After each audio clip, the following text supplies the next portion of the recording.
As the room fill up, be sure to hit the like button, share this content, let a friend or a neighbor know where to go when they want to tune in to Cowboys Sports Talk and beyond. That's including the ice wall, baby.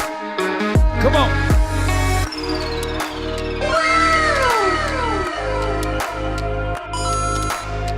Let's get it.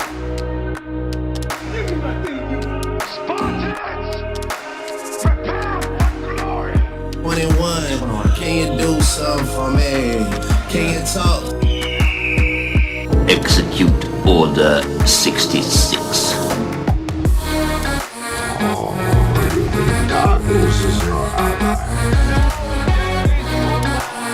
5, 4, 3, 2.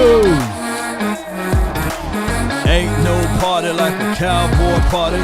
Ain't no party like a Law Nation party. Ain't no party like a hey. Yo.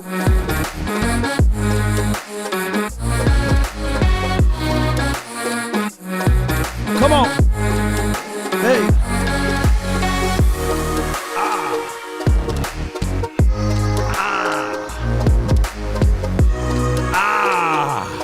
Come on, baby.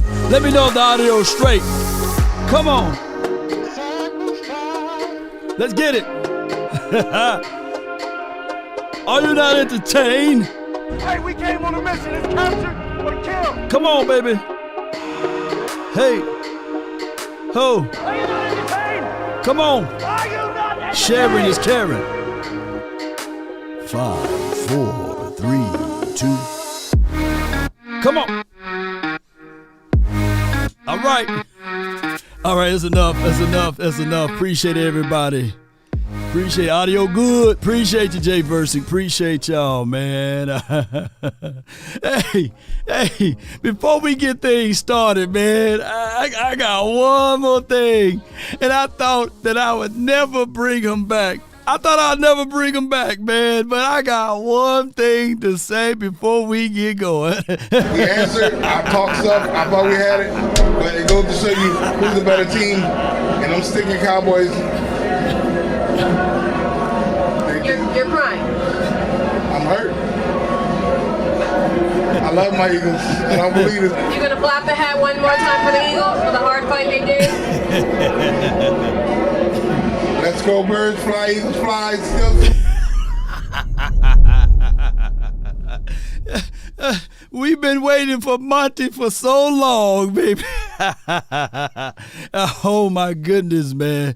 Hey, salute to them, man. Shout out to them. I didn't know they really cried, but they did. Hey, I heard out there, I didn't see it. Allegedly, I didn't see it personally, but I heard that there was an Eagle guy crying on the sideline. Hey, let's tune in to him one more time. Just one more time. Y'all okay? Let me hear him. Hear me out. Hear me out. Let me hear. Y'all hear it? Y'all hear it?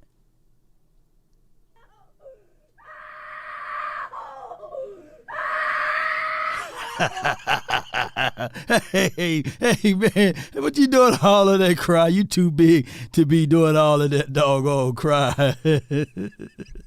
Yes, indeed, because at the end of the day, On the real, me and your mama are getting real serious. and if you need something, man, just So it know. look like I'm gonna be around here for a while. I ain't trying to be your daddy or nothing, but if you need some advice, feel free to talk to me. Feel free to talk to me, man. That's all I'm saying. How y'all doing, man? I hope all is well. Salute to y'all. If your team won this weekend, let me know in the chat. If your team won this weekend, let me know in the chat. Or if your team won this past week, let me know in the chat. And we get things going from there. My name is Law Nation. We talk Cowboys football and beyond, and may give you a little boxing action too as we take on other sports and things of that nature. But neither here nor there. The Cowboys just got to – I should have as the title unfinished business, right? We all talked about business, standing on business and completing your business and doing things like that. But also the Cowboys got to understand and must know not to accept false praises. There are a lot of people that's hoping and wishing on your downfall, and they are waiting for the accident to happen, right? Not saying that we will have the accident, but they are waiting on it. So they trying to steal your moment. They try to take what you've been doing, and they try to water it down, And, it's what it is. You could not live with your own failure. That's what it is. All I ask. This is what they trying to do, ladies and gentlemen. So they will blame everybody, the sun, the moon, and the man. And on top of that, by the end of business day today, speaking of business, we should know whether or not not Slay, but what's his name? Darius Leonard. Yeah. I think I still got the Eagles. Hold on one more time. The answer, I talked stuff, I thought we had it, but it goes to show you who's the better team. And I'm sticking Cowboys. You're crying. I'm hurt. I love my Eagles. I don't believe it. You gonna flap the hat one more time for the Eagles for the hard fight they did? Let's go birds fly, Eagles fly. Still Super Bowl chance for now. Oh, man, I just got a habit of pressing that, man. Shaq Leonard, you know what I'm saying? My bad. We would know whether or not he's on team blue or he's on team green. I think the earlier will be the best for him to make that decision. Don't drag us along the way. Just pick your side and take care of your side.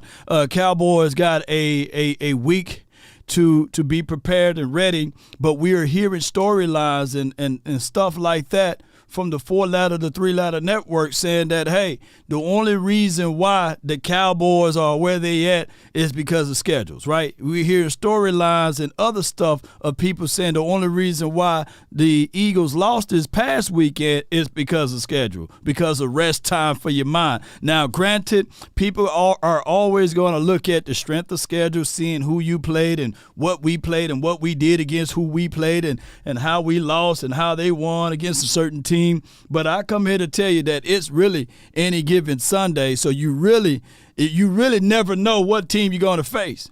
For example, the Kansas City Chiefs, they were considered a powerhouse team, right? They just lost the other night to Green Bay. And I thought somewhere down the line, didn't the Kansas City Chiefs also lost to Denver? And now look at Denver, So it's any given Sunday. And especially when people try to say, well, the Buffalo Bills, y'all haven't played them yet, but that particular team, the Philadelphia Eagles, beat the Bills, right? But it's not like they stumped out the Bills. By the way, they had to go to overtime. But if I'm not mistaken, let me know, Cowboy Nation, the people that's watching right now, didn't the Bills lose to the Patriots? Let me know. And all the Patriots a powerhouse team, let me know in the chat. I need to know. I want to know. So we control our own destiny here, flying above the rest. Appreciate you, fam. He says, Law, over 250 people in here, and he's showing only 20 likes, man. Come on, y'all hit the like button. Y'all share this thing. I know I haven't been going live lately, but y'all hit the like button, help the algorithm out. Some people haven't been getting my notification. So let's go with it. Yeah, smoke everybody. Yes, indeed. Appreciate you. And the Bills lost to the Jets. So we can't play that game of who you played and who you didn't play and these sorts of things. But you got to understand that these last stretch of games, this dude that wear 4 on his chest and got 4 on his back, people will be looking and seeing what he's able to do. People be looking and seeing, can he elevate this team? At the end of the day, yes, the Seattle Seahawks, they played us pretty good. They had our backs against the wall, but most importantly, the most important thing of the nature was that the Cowboys were able to fight through it. And Dak Prescott, the dude, the quarterback, the guy that's out there on the field that touches the ball majority of the time, he was able to keep everything afloat. He was able to continue to get this team in a winning race. And now all of a sudden, when we do a win like that, people said, oh, man, come on, man. This team X, Y, and Z. It's cool when they do it. It's a problem when I do it. Yes, indeed. It's a problem when the Cowboys do it. Oh, man, anybody can do that. Birds of a feather. They flock together. They make you a sucker. Yes, indeed. So, yeah. Bills lost to the Patriots. Yeah, I see you, Asmodeus. Appreciate you. So we can't play that game, who won and who lost and who did this and who did that. I mean, we'll be forever trying to talk about this. But one thing I can say before I slide into the conversational pool of what's going around the league or what have you, I appreciate y'all so much, and I thank y'all. I want to pull up this right here of what they're saying, what Dak Prescott's of the world as far as the front office is planning on doing. Let's listen to this guy right here. His best football ever. It's because, well, he really is, and he is already rich, but it does seem like he is going to get a lot richer. Dak Prescott playing his way into a new deal. Sources say the Cowboys and their quarterback are expected to work toward negotiating a rich new contract extension this offseason. 2024 is the final year of his deal, and here is why that is important. He not only has a no trade clause, he also has a no tag clause. And for 2024, he has a $60 million cap number, which means if they don't do a new deal before free agency, that is what the Cowboys have to carry into March. Untenable. Expect them to work it out. Now, this is Dak Prescott philosophy. He truly believed in no contract talk during the season. So there would never be an announcement made like, hey, you know, the breaking news, the Cowboys now extended Dak Prescott X, Y, and Z, right? He's focused. He locked in. He want to ultimately lift up a Lombardi trophy. He want to see himself in the Super Bowl, etc., and everything else will work its way out. Now, the Cowboys, appreciate y'all. The Cowboys now is looking at a situation that the price tag or whatever bag that he was going to get on the front end of the season, it used to be here. Now it's somewhere way up here, y'all. Somewhere way up here. Somewhere way up here, y'all. And it's not going down. This dude is in the race. He's in the flat-out race of being MVP. Now, some of you guys may look at Dak Prescott and say, man, come on, man, Law, anybody can do that. I mean, come on, Law, with this offensive line, anybody's supposed to do that. Come on, Law, with C.D. Lamb, Brandon Cooks, oh, my goodness, man, Jake Ferguson, who's a monster, a dog, a beast, by the way, who's not afraid to get into the face of the opposition. Come on, man, Law, it is supposed to be it, you know. But no, Dak Prescott elevated himself in as well as his game, and it all started after the doggone 49ers game, right? He turned things around and got things going in the best way, in the proper way. Branday says, remember, they will turn on us so quick. They are. They looking to return. There are more Cowboy fans who are willing to turn on us than there are the ops. You know, some would say those Cowboy fans are not really Cowboy fans. They are the bandwagon fans that jumped on when the team was winning in the 90s or what have you, and they only jump on when we winning. But when we lose, they spit their mind. They just don't feel like changing their thumbnails around. Law, make me a mod, bro. Been here 4 years, 2 times, and had to make another membership. Just from CeeLo's 2136. He got the gun to the head. Law, make me a mod right now, dog. CeeLo's, man. Hey, man, don't beat me up, CeeLo's. We will see about that, bro. I appreciate you for your long stay with the nation.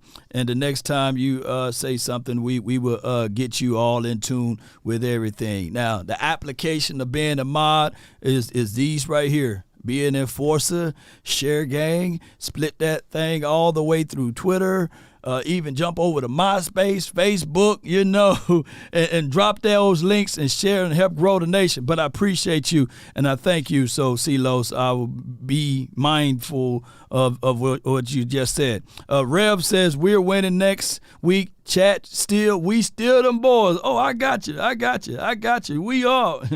It's an evil world we live in. Y'all already know how this goes. We still them boys, baby. Come on. Ain't nobody calling me, texting me, paging me. Did they call y'all this weekend? Did they call y'all this weekend? And if they trying to give you some leftover Thanksgiving food, say no thanks to you.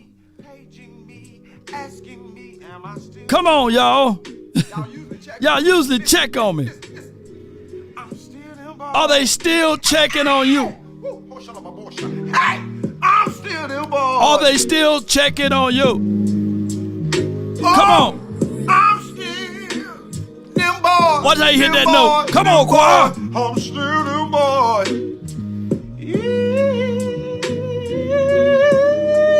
Tell him. I'm still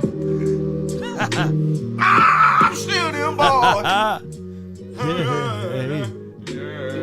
I'm still them boy. Come on, y'all. Y'all still. Nobody calling us, Jay Worthy. They ain't calling us. They don't know our numbers no more. Them boys, them boys, them boys, them boys, them boys, them boys, them boys.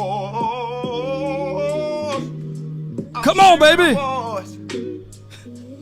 Now y'all don't want to call and check on the pastor. I'm still them boys. Now they don't want to talk about it. You know, hey, the thing is, ladies and gentlemen, the thing is, I've had so many people to hit me up and say, well, Lord, look, us Cowboy fans, we got to be humble, right? Us Cowboy fans, hey, we can't be talking all stuff. We can't be bumping our gums. You know what I'm saying? Because it's been 27, 28 years. And I'm sitting here like, yeah, I get those Cowboy fans that say that. But I wouldn't be a content creator if I have to wait 27. So what they want me to do, literally, you know, is to say to y'all, all right, well, I'm only going to do content at the end of the year when the outcome is presented. No, man, I'm giving y'all the real raw, uncut, the doggone flavor of the year as the days go by. The good, the bad, the ugly, whatever it is, sad, I'm going to talk about it. And we going to talk about our Cowboys, win, lose, or draw. Now, when it's time for another team like the Eagles, Giants, Washington team, the 49ers, y'all not left off the hook. When y'all lose, guess what Law going to do? Y'all let me know what Law going to do, too. Yes, indeed. We be humble. Be humble. Why? Do I control the outcome of the game? Do I have the pads on, the helmet out there? Do I make the plays? No. But people will allow the 4-ladder, the 3-ladder, the crooked ladder, George Taylor, and everybody else speak crazy nonsense about our team. And we supposed to say, oh, man, hey, we going to take the high road. Hey, man, I know they busted into the house. They knocked over your refrigerator, and they knocked over all of your furniture. They took your lady, and they did some crazy things to her. But, hey, you know, let them talk. Just take the high road, you know. Hey, go take the wife and kids again. You know, whenever you come in, be able to do that. Don't stand your ground. Come on, man. I don't care if Shaq himself come through that door and he's 7'2.5", I'm gonna bring him down one way or another. He break in, but he gonna have to easily to get in, but it's gonna be harder to get out. Ain't that right, Cowboy Nation? Come on, y'all. Where y'all at? Where y'all heart at, man? Come on. But neither here nor there. Absolutely neither here nor there. We got some stuff that I wanna play right quick, and it's pertaining some of the things that we talked about earlier. About this right here. This dude right here keep moving. I'm not personal with that. I don't even know the guy. So I'm always honest. He's playing bad, I say it. He's playing good, I say it. He's playing phenomenal right now. This is the best I've ever seen Dak Prescott play. Small things like he's using his legs a lot better. He looks a little bit more elusive. His ball placement. There's a pass to CD Lamb in the end zone. A drop one? No, not even a drop one. I mean, that was dangerous. Your boy should have caught that pick. Q? Yeah. But anyway, I'm talking about the touchdown. Yep. That's a dot. I'm not used to seeing him throw dots like that. Dimes, he throw. Impressed the way he's been playing, and I don't care nothing about the competition. Yes, I would love to see him play against better competition and do new things, but it's the NFL, right? And he doesn't make the schedule. He's balling out. The only question I do have about Dak, he always has no question mark, Joey Taylor. When I watch Dak for all these years, I feel like he's the best when everything is cool and collected. Everything's going good, right? Man, was everything going good? I'm going to cut him off. I don't want to give him too much hype. Was everything going cool, calm, and collected in that Seattle Seahawks game? I need to know from y'all. On top of that, ladies and gentlemen, if I'm not mistaken, they were able to put up points.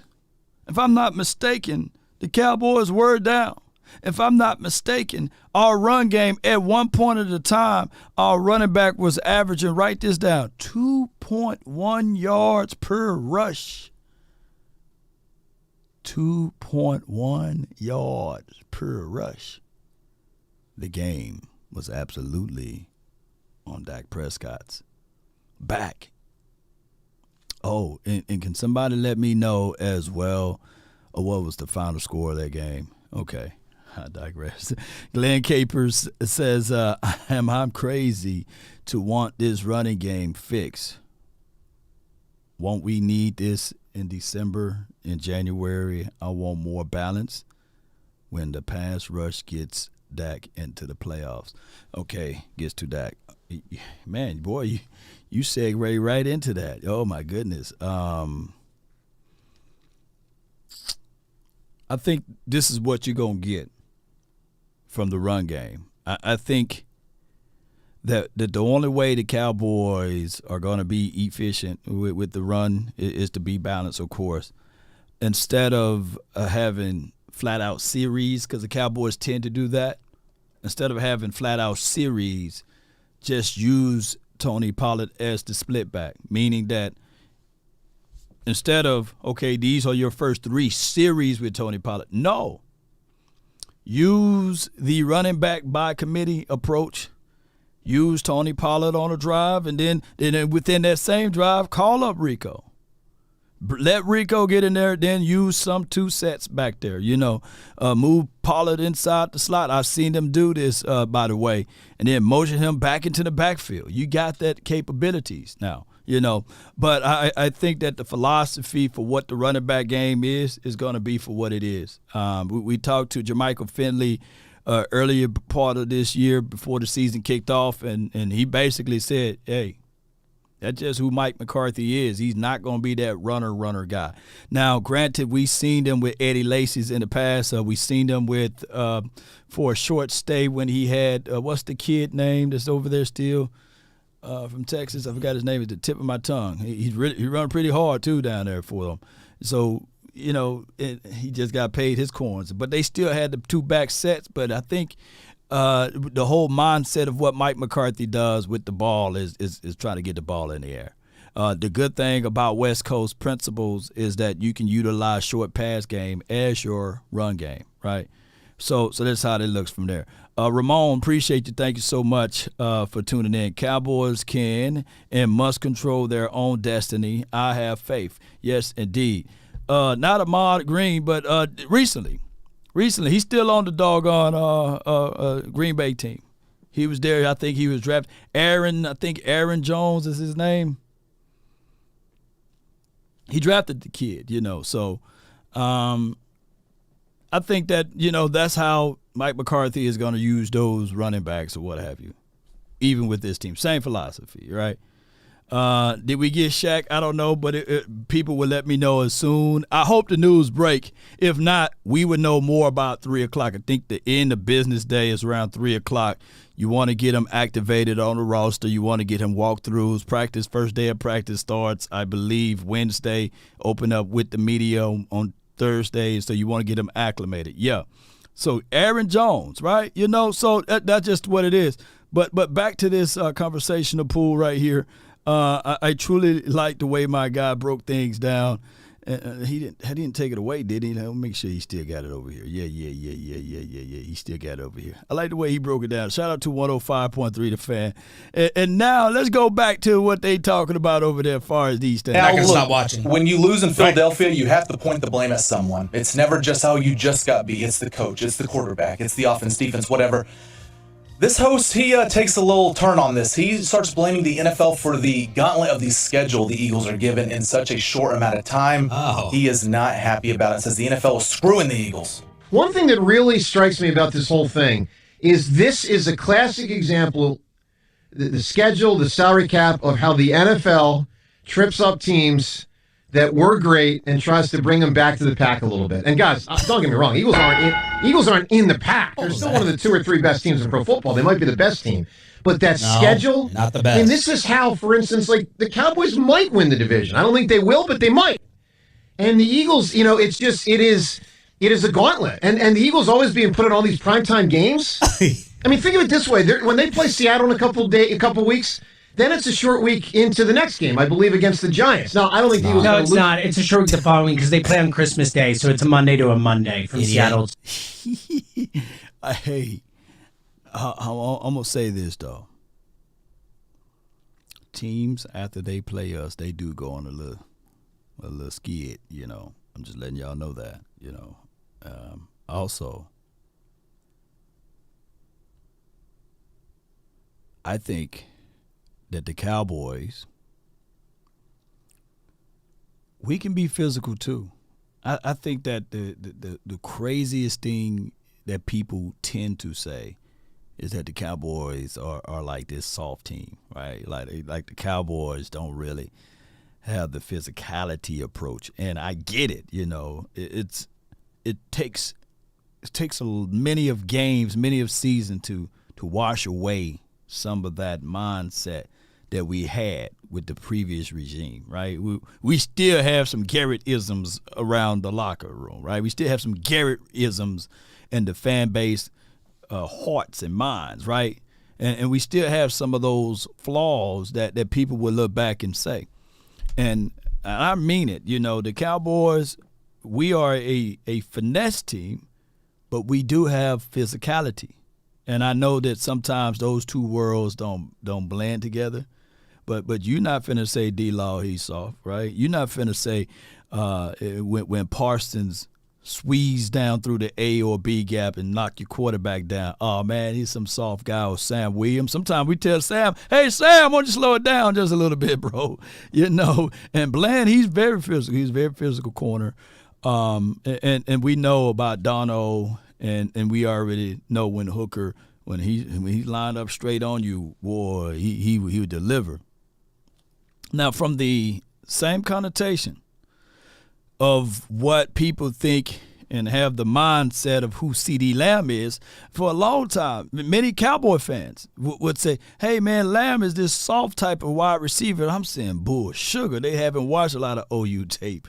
They didn't watch this guy when he was even in high school or what have you. And I was speaking to his father. He said that, hey, he may look lanky, but, man, this dude was a dog. I'm talking about a real dog with sharp teeth. Running the ball, he was a running back. So look out for, these guys, Lamb is literally looking at that Devo tape and say, all right, cool, cuz, let me get some of that. Put me on a tunnel screen. Did y'all see Devo on a tunnel screen? Shoot. Put me on the end around. And all of that stuff that they were bumping their gums and talking about, let's see what we going to do now. We're at the crib. Oh, my goodness. Let's listen to more of these guys. But it's short for the Eagles compared to the Giants. Excuses. All the primetime games. How dare they? How dare they play primetime games? Brutal. Dummies, you freaking idiots. This is how the NFL is the NFL. Because of parity. Because they want to drag the best back. Hey, Kathy, I ain't gonna go back and forth about Gallup, though. You know, we don't talk about Michael Gallup. Hey, we don't talk about Gallup. Look, if y'all stop talking about Gallup, because remember, when we stop talking about him, he make plays. So y'all leave Gallup alone. Watch. Look, I encourage every fan that's watching right now and anybody that's watching, don't talk about Gallup none this week. Watch what he gonna do. Watch what Gallup gonna do against those birds. Don't talk about Gallup now. Harder schedule, and they want to boost the scrubs up so that we all meet in the middle and we're all this invested in thinking that we have a chance. Oh my God, who cries about primetime games? I never heard that. Honestly, East Coast people. Eagles cry. East Coast at the time. Because they hate the depth. Because first of all, the fans hate primetime games anyway. If you're going to the game, it's a miserable event. If you go to a primetime game, you're not getting home till 1 o'clock. Yeah, but they're not complaining about that for those reasons. They're like, oh my God. What a disadvantage for our football team to play at night. Yes. Yeah, no. Football teams don't. The players shouldn't care. Who's this guy? Like who he replaced Angelo, but isn't he the same one that we heard a couple weeks ago that was like trying to do therapy with the listeners and like, hey, look, we're all trying to work through this right now. And he's soft, man. We got one more here. WIP, they start taking phone calls, and the phone calls are not terrible. You know, it's fans, obviously, they're pointing to the division I'm getting standings. ready. I'm getting ready. I'm saying this before I haven't heard this. And then we're going to play one more topic, and then we're going to open up our phone line so I can get your thoughts. Hold on. Fans, obviously, they're pointing to the division I'm getting ready. standings. I'm getting ready. I'm saying this before I haven't heard this. I'm getting ready to Dak this segment. It's what? Here we go. No. Here we go. Whenever Dak audio cut it off, it's not worth it. Good for you, Spine on 2 stations. This isn't good enough. This is boring. I think I got the best. Yeah, here we go. You know, doesn't that sound like Dak just a little bit? I think I got his cadence. I got it. If it was a contest, I win, right? Yeah, right? I got it, y'all. Yeah, here we go. Here we go.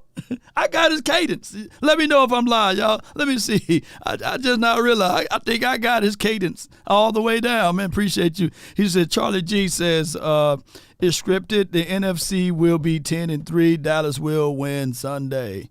Well, I like that script then, you know. Yes, indeed. Gallup is bipolar. Look, we don't talk about Michael Gallup. Come on, man. Come on now. Yes, indeed. Law, can you fill in some of Dak's? Yeah, I can fill it in. Yes, indeed. Yeah! Yes, Chris 214. C-Los, man, I'm waiting for you to respond, man, so I can make you a mod. C-Los, man, go say something in there so I can make you a mod. Chris 214 says, people let fandoms and hatedoms get in the way of reality, which causes bias. Typical thing Cowboys go through. This is from my dog, Chris 214. Appreciate you. And Coach Marv says, now, Law, it's about paying the fee. Focus, effort, execution. Oh, okay. Yeah! Oh, we had to press the button no more. Yeah! Here we go! Yeah. I got it. Shoot. All right. Let's go back to where were we? We were right here. Appreciate y'all for y'all support and pay the fee. Boring. This is boring. If this is what it's going to be, we can't spy on Filthy no more. It's not worth soft. it. It's soft. It's gotten bad. Hopefully this saves it. All right, we'll play this phone call here. We'll see how long it goes. But this Phoenix is Tom Rising. in Philadelphia, I see you, and he fam. does not like the hosts that are taking shots at the team when they're still the number 1 team in the NFC. Today's poll question. Which team is the best team in the NFC? Is it the Eagles or is it the 49ers? I'm not even putting Dallas in this poll. They don't merit it. Stop. Wait a minute, man. Hold on now. Wait a minute. Validation is only good for parking, and I get all of that. We understand, you know. I would say this. Though. Ladies and gentlemen, boys and girls around the globe, they would know this weekend. They would know primetime games.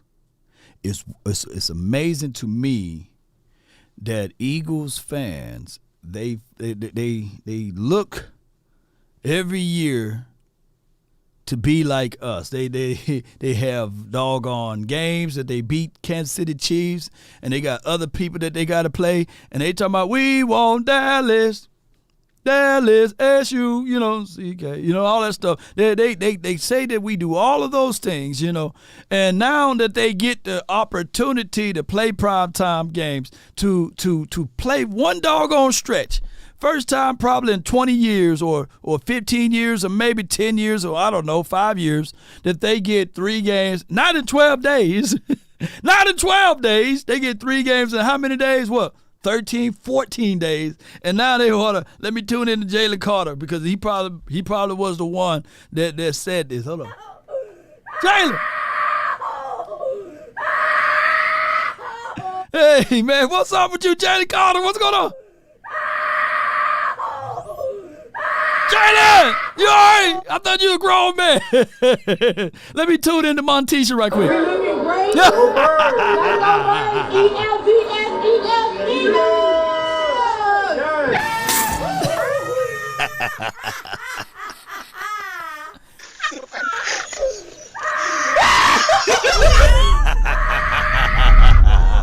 Is that from today's show? That was today's show. Yep, that was about 6 o'clock. That's the second host there who has suggested that Philadelphia is still the best team in the conference. Well, they have a better record, Sean. They can't. Oh, they have a better record. By the way, They came in here, they even backhanded you. Home. We get 3 games in 12 days every year. And we had to prepare ourselves. Remember this offseason I was talking about, thank you for tuning in to the Law Nation Film Session. As we take a deeper look at Michael Parsons, he's putting on an extra 5 to maybe 10 pounds to prepare himself for this moment, to get ready for this moment. Why 3 games in 12 days or 3 games in 15 days? That's normally the flow of when the Cowboys get into November. And then December, we fatigue, we moving in there, and we have to figure out ways to win games. At the end of the day, all of those years, 8-8, 8-8, what have you, even with the redhead administration, Jason Garrett, nobody said, hey, man, you already got a coach who's really not coaching, you know what I'm saying, like that. On top of that, you got to add in the fact that we got 3 games in 12 days, 3 games in 14 days, 3 games in 15 days. Not one person ever brought that up. Yeah, here we go. You know, nobody brought it up. Nobody. Every year, those were the levels of expectations. So now, all of a sudden, people are going to come to us and to ask to give the Eagles a little gratitude. Oh, and now they're complaining about the Cowboys are going to be fresh when they play against the doggone Eagles. Didn't they give them a little grace and mercy? Because I was telling everybody that the game on our bye, when we came off the bye, it should have been the doggone Philadelphia Eagles that week, opposed to, I think we had to play, who we played, y'all, coming off of our bye. We played somebody, and they gave the Eagles, I think, the Washington team. So I was sitting there saying the schedule makers, they didn't do us no favors. They did the Eagles plenty of favors starting off for the season.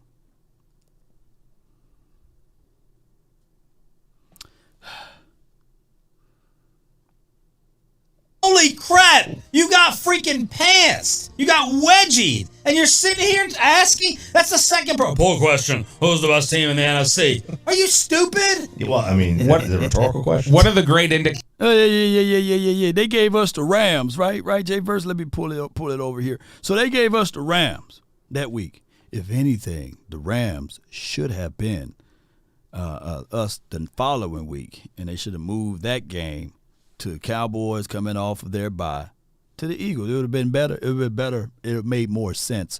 But that's a whole nother storyline.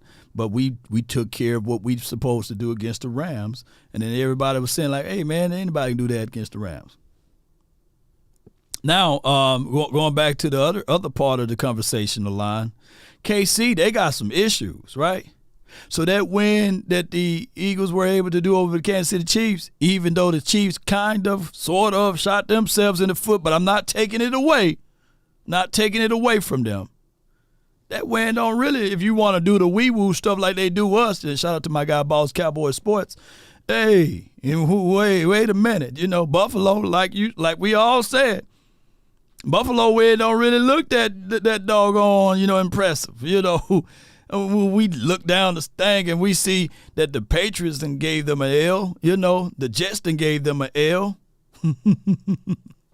But it is what it is. Let's listen to more of these guys, man. Appreciate 105.3 The Fan. Indicators of, in addition to point differential, of a team's quality is net touchdowns. Is like, how many have you given up? How many have you scored? Where do you rank in that sense? After that game yesterday, Philadelphia is tied for 13th in the NFL in net touchdowns this year. So that's hey! I seen somebody, boy, we having a good time, boy. Y'all killing the comments today, baby. Let me see. Black Lion says if Dak was on any other team, the media would love him. Oh my goodness, they'll pour food on his feet and eat it off of his feet. Yes, indeed. BD Gray is my dog right here. He says, BD Gray says Rams are 6-6 now. I'm going to be real with y'all, and I don't really like the Rams like that. But if anybody want to complain about a schedule on the front end, I think that by far they had one of the rough and tough schedules out of any team. They had to Let me see. They had to play, and I'm going off my memory here. I'm going to see if I can pull it up instead. I know for sure they're opening drives and stuff, man. They're opening week. Let me see, Rams schedule. Let me pull it up. Y'all bear with me. Rams schedule, because they had to play some teams, y'all. They had to play some teams. Okay, let me go pull up this schedule. Hold on. Y'all bear with me. We ain't doing nothing today anyway, right? We just talking, Hey, our team won, you know what I'm saying?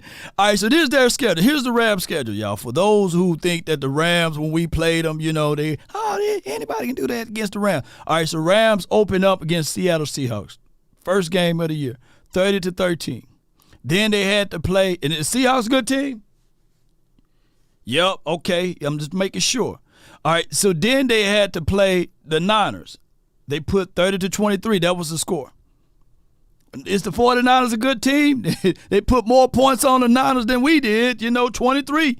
And then they had to play the doggone Bengals, 16-19. They lost that one, okay? All right, so they won, lost, okay? Then they had to play the Colts 29-23. They beat the Colts. They took care of business there. Then they had to play the Eagles 23-14. Hey, they lost to the Eagles. The Eagles good team? Yes or no? Let me know in the chat. Then they played the Cards. Okay, all right, I get it. They beat the Cards. We lost to the Cards, see? 9-26. Then they had to play the Steelers. They lost to the Steelers 24-17. Normally, that's a really good team. And then they had to play us, the Cowboys. So what you expect their records to be? People don't be looking at the full picture. They literally had to play the Seahawks, the Niners, the Bengals, who the Bengals beat the 49ers, by the way, and the Eagles. So what you expect their record to be, y'all? That's why I say it's any given Sunday. Now they're 6-6. If I'm the doggone Rams, I'm sitting here like, that's a team you got to be kind of like, hey, wait a minute. Don't let them get too hot now. Don't let them get too hot. Don't let them get too hot, because what you want to do is get hot at the end in December and roll into the playoffs and get things going and have the crowd behind you. Shoo. Rams might sneak up in that thing and do some damages, man, So I look at it like that too, y'all. Like I told everybody, man, I don't give a dog what our record is in September. But literally, I was like, damn, we should have won against those doggone Cards. But for real, as long as this team get hot in the end of November, December-ish, and take that momentum and go into this doggone playoff with a full head of steam, shoot. Put it like this. The only Super Bowl that Mike McCarthy won was when he snuck into the playoffs, right? The year they went 15-1, they was one and done, and I think the 49ers knocked them out then, when he was with Green Bay. And the only playoff game that we won basically before last year was when we were in a terrible situation. We were 3-5 that year, 2018, and we got hot toward the end and flipped that season around to being 10-6 ourselves, and put the beat down on Seattle, right? Who was considered a whole lot better than us, right? So this is all about getting hot, man, and taking that momentum and moving it forward. Yeah. Lunar Love says the Rams and the Packers are making some noise. And the Green Bay, they got 2 back-to-back wins that make a lot of people do like this. And I can't stand Green Bay. I think the both times I really, even though they didn't have nothing to do with us, I was still like, but no, I wanted the Green Bay to lose. I wanted Green Bay to beat the Detroit to make some things happen for us. But I didn't expect those boys to beat Kansas City last night, the other day. Last night, basically. Appreciate y'all. Thank you for your support. Got a super chat from Benson. Appreciate you. He said, what's up, Law Nation? Yeah, the haters want to crown the Niners as Super Bowl champs now. Cowboys ain't the same team they played by far. Yeah. Now, better respect my O-line now. Facts. I'm out. MB. AKA Cowboys _blue. Yes, indeed, fam. I feel you, man. We are a different team now. I truly believe that we are a team that's opened up the playbook a little bit more. I think that as far as a matchup, the physicality that the 49ers bring and the way we play sometimes goes at odds. And on top of that, I talked to my guy, Tony Monk, this past weekend, and we were speaking about some of the same things, like far as the mindset that the 49ers bring to the table opposed to the Cowboys. And on top of that, I'm quite familiar that Dan Quinn, I believe his first job ever was with 49ers, right? He cut his teeth with them. I think he holds a special place in his heart. Let the AI speak. She want to get in on this. Let the AI speak. Marlon Benson, $10. Sup playing why the haters wanna crown them 09ers SB champs now. Cowboys ain't the same team they played before. They better respect my Olina now. Facts. I'm out. MB. AKA Cowboy _. Yes, indeed, _blue. I think Mike McCarthy, he cut his teeth with the 49ers too. Sometimes, man. And somebody was bringing this up. Credit to you. You know who you are. I forgot your name. Charge it to my head or not my heart. Said that basically the Niners, they know Dan Quinn's scheme. They know his scheme because, he played a long time, coached a long time with the Seattle. And then on top of that, if you add in to this mixture, this crazy mixture, that Kyle Shanahan knows Dan Quinn really well. So, and those sound like excuses, but those are context that's needed, Black Lion says an 8-round fight to win the Super Bowl. Hands up DC for life. Yes, indeed. It's an 8-round fight. Yeah, got to get it in. Got to win the games that's in front of you. Okay, so again, that's how many you've scored. They've scored 2 more touchdowns than they've allowed. That's tied for 13th in the NFL. They're complaining about the refs a lot as well. Again, we can't really say anything because we did a lot of crying. We do a lot of crying about the officials and the fixes in for the Eagles and all that stuff. I'm glad everybody can see. Pay with this phone. Today's poll question: which team is the best team in the NFC? Is it the Eagles or is it the 49ers? I'm not even putting Dallas in this poll. They don't merit it. Maybe they'll get there at some point. They don't merit it yet. Let's go to the phones. Let's get to Tom in Dover right now. Tom, good morning. Hey, listen, man, I'm humbled this morning. But, Joe, you're not helping in none with this. We got completely destroyed. This, well, they did. We lost the game, man. It was a gauntlet of games, and we lost, man. We lost the game, man. It was a gauntlet of games, and we lost, man. But, come on, man, let's not make it seem like it's the end of the world. It's not the end of the world. No, Tom, it's absolutely not the end of the world. Let me be very clear to you and everyone listening. It's not the end of the world. The Eagles still have the best record. Even if they're not the best team in the conference, and they might not be, they might still have the best record and make the Super Bowl and win the Super Bowl. They also might be the best team in the conference. I mean, it is absolutely not the end of the world. But, Tom, make no mistake about it. It wasn't just a loss yesterday. Yesterday, Tom, the Eagles met the woodshed. They were walked to the woodshed. They got physically crushed yesterday. Yes. So there's... Hey, this is what it goes down to, man. One more point, and then we would try to open up the phone lines on our end. So y'all grab y'all seats and everything. But I want to express this right quick, and Shaq Leonard picking his bags for the Cowboys after this game. Okay, all right. So we waiting on that news with Shaq Leonard though. Y'all be mindful of that. We waiting on Shaq Leonard news. Hold on. So and we would do a special broadcast when that all is said and done, ladies and gentlemen. But I want to bring this up about physicality, and this is from my guy. We're gonna do a show together this week.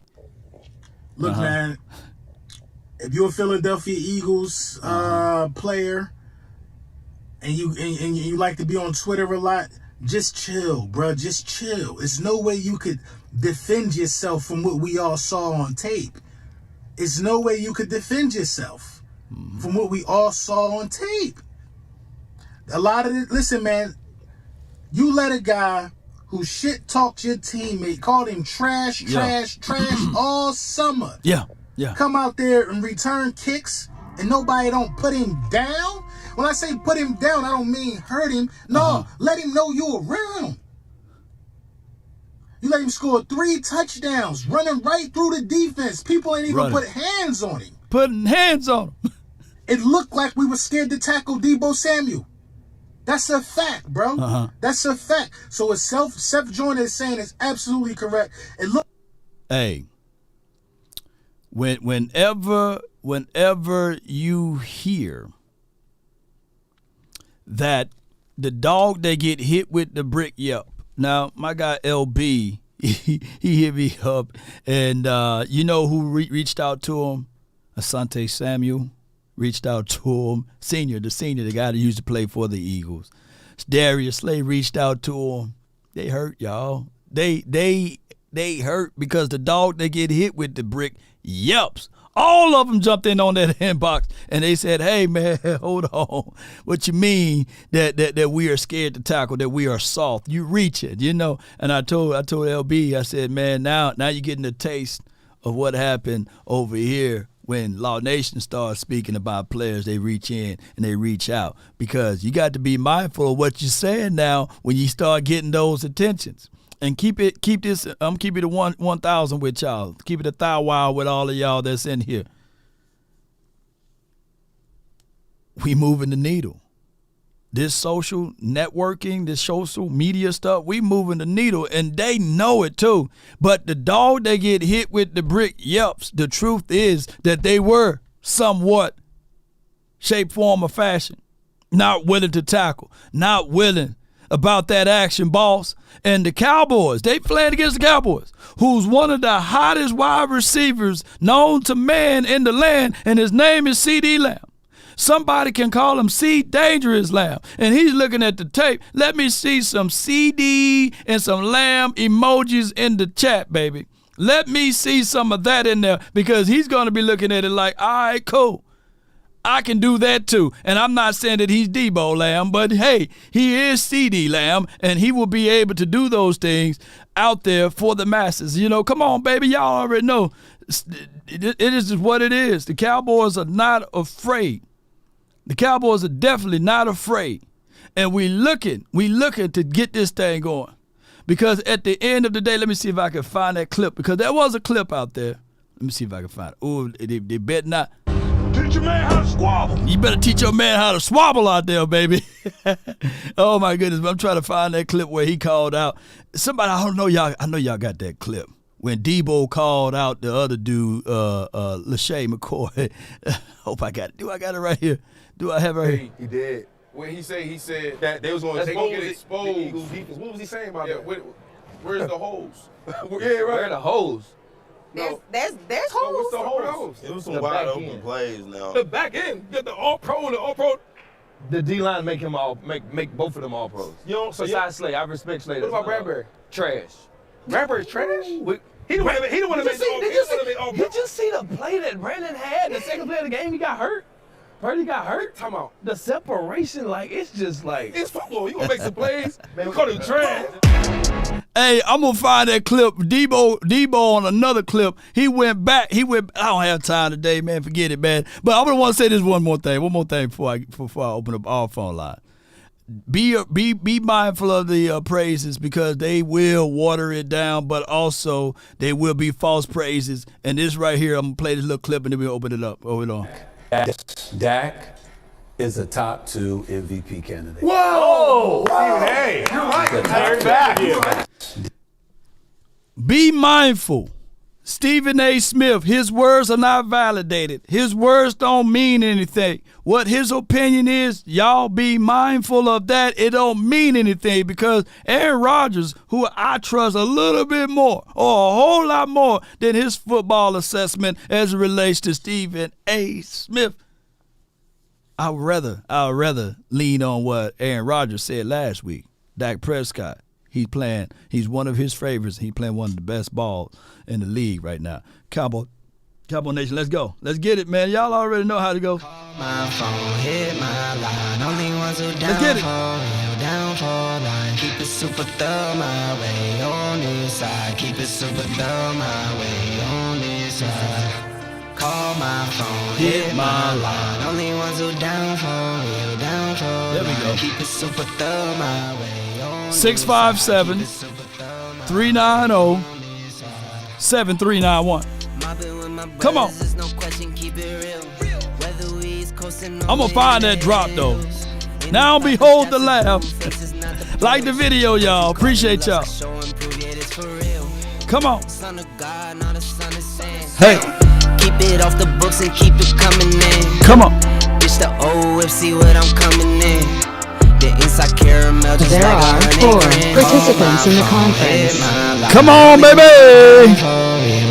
I got the first caller, the baller, from the 267, Jay Worthy. What's good with you, Chief? Talk to me, man. Hey, what's it's good? A beautiful sunny day in Philadelphia. That's all I got to say, my friend. Listen, I am watching these fans, all my family, all my friends. They are sad. Listen, my brother-in-law, he went to the Eagles game last night. Okay. And he went, and the next thing you know, him, my wife and his wife are twins. They twin sisters. Oh wow! That's where you got that twin. That's where you got that twin from, Law. You forgot I was married to a twin. That's what it was. Okay, I knew I was close, man. I don't miss that often. I knew I was close, man. No, I forgot to say. I forgot to say. Law did mention that, but I forgot to tell him I'm married to a twin.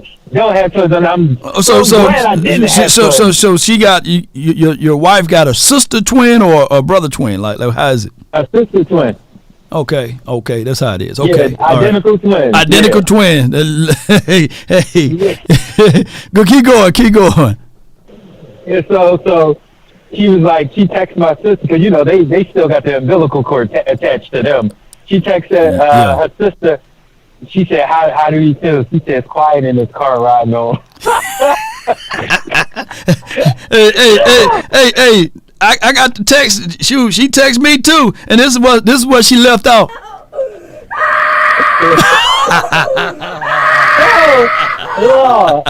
I went over my homie house. I had to drop something off to him. Him and his family, they had the game on. They put their hoodies on, their jerseys on, and I just come in there like, yeah, it's gonna be a good game. I looked at my wife. I said, they're gonna lose, right? Yeah, they gonna lose. We ain't getting no free coffee Monday morning because Dunkin' Donuts give out free coffee whenever the Eagles win a game. Oh, okay. Oh, there's a lot of free coffee out there, man, for those aficionados. But what you got for me? What you got for me now, man? What we gonna do this week, man? What we got going on, man? Talk to me before I let the next call on. Hey, Law, listen. It's gonna be 15 in a row, Law, at home. It's gonna be 15 in a row. They beat up, they tired, and they got exposed. And you think they're gonna show up at us in Jerry's World when we know we owe them? Yeah. When we know we was inches away, Law, it's like shark in the water. We smell blood, and we're about to control this, and we're about to control it from here. But notice this, Law. Notice this. First of all, let me get your opinion. What you think? I already know what you think. Well, what I'm saying is that we got to just take care of business and then let people know this is a primetime game. Look, we got to start owning these moments because primetime stands for Cowboys time, So primetime Cowboys time games, that's just what it is. And I believe that the world will see who the real Cowboys are this particular weekend because we ain't finna pull back and hold back nothing. We ceasing everything. Seize the moment. Yeah. And I know, players don't care about accolades, awards and all that, but I want Dak to get this MVP. Only because how they've been scrutinizing him so much in the media. Yeah, and they can't take that away from him. Once he get it, that is his for him. It's his forever. It's on his resume. Exactly. I want him to get it so bad. And I don't know if y'all caught this, but Cowboys Nation, peep this. I caught it last night, and I was texting this out to all my Eagles friends and families and everything. Ocho Cinco said this. Ocho was like, man, it was at a point of this game, on Shay Sharp Show. It was a point on this game when it seemed like San Fran knew all the Eagles plays. I mean, everything that they did, he said it was a covered fact. It seemed like they knew all they plays. Law, did you peep after they showed the San Francisco 49ers won the game, they went to their locker room. Who did they give the game ball to? Nah, I ain't see all that. What did they? Who they give it to? Law, they gave it to Javon Hargrave, Law. His name was not called last night, Law. Oh, wow. His name was not called. For anything, they should have gave it to Debo. Law, he was inside man, Law. Wow, he was informant. Man, that's some good intel, man. Shoot me the Ocho Cinco timestamp, and I'll review it, man, especially if I have time before we get up out of here. I'm telling you, I'm going to shoot it to you. I'm going to send it to your text. I'm going to shoot it to you, and then I recorded the little video of their of them giving the game ball to Javon Hargrave. They just threw the game ball, and I'm like, why didn't you do this? No doubt. Hey, send it on my Twitter DM, though. Appreciate you, Jay Worthy. Thank you for calling in, fam. All right, good call. All right, got you, bro. No doubt, man. All right, so, man, dang, I forgot all about Hargraves being over there on the Niners crew side now. Put in the chat, y'all, TCB. Then put an X, SOB. TCB, X, SOB. Take care of business times stand on business. Yeah. That should be T-shirts and hats and stuff, you know. That should be somebody with a creative idea, right? They should have TCB on top and then put the star in the middle and then put SOB. So when they be like, man, take care of business, you know, it's like a it's a double entendre, you know what I'm saying? Take care of business, stand on business, or take care of business. Look, I'm a PG-13 show. But you know, it's a double entendre, ain't that right? Come on, y'all. TCB, star, SOB. You know what I'm saying? Stand on. Ooh, there you go. Luna Love. You see how she put that down there in the chat? Yes, indeed. So TCB time SOB, you know, double entendre, the entendres. Yes, indeed. I got my guy, Coach Marv, from the 803. You live. What's going on, Long? What's going on, you know what? I forgot to do this, though, Coach. TCB time SOB FEE. FEE. You know what I'm saying? Break down fee again for everybody, you know?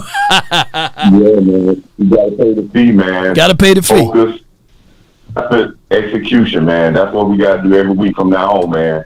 You know, I want to celebrate the San Francisco, you know, be petty. I got one petty thing, and I want you to play. I sent you to your inbox. I got to play that petty thing for Shady McCoy, because it's hilarious what he said this week, man. If you play that, it's hilarious. But anyway. Okay, you said it to my Twitter, right, DM? Yeah, it's in your Twitter, man. Okay. You got to pay that, man.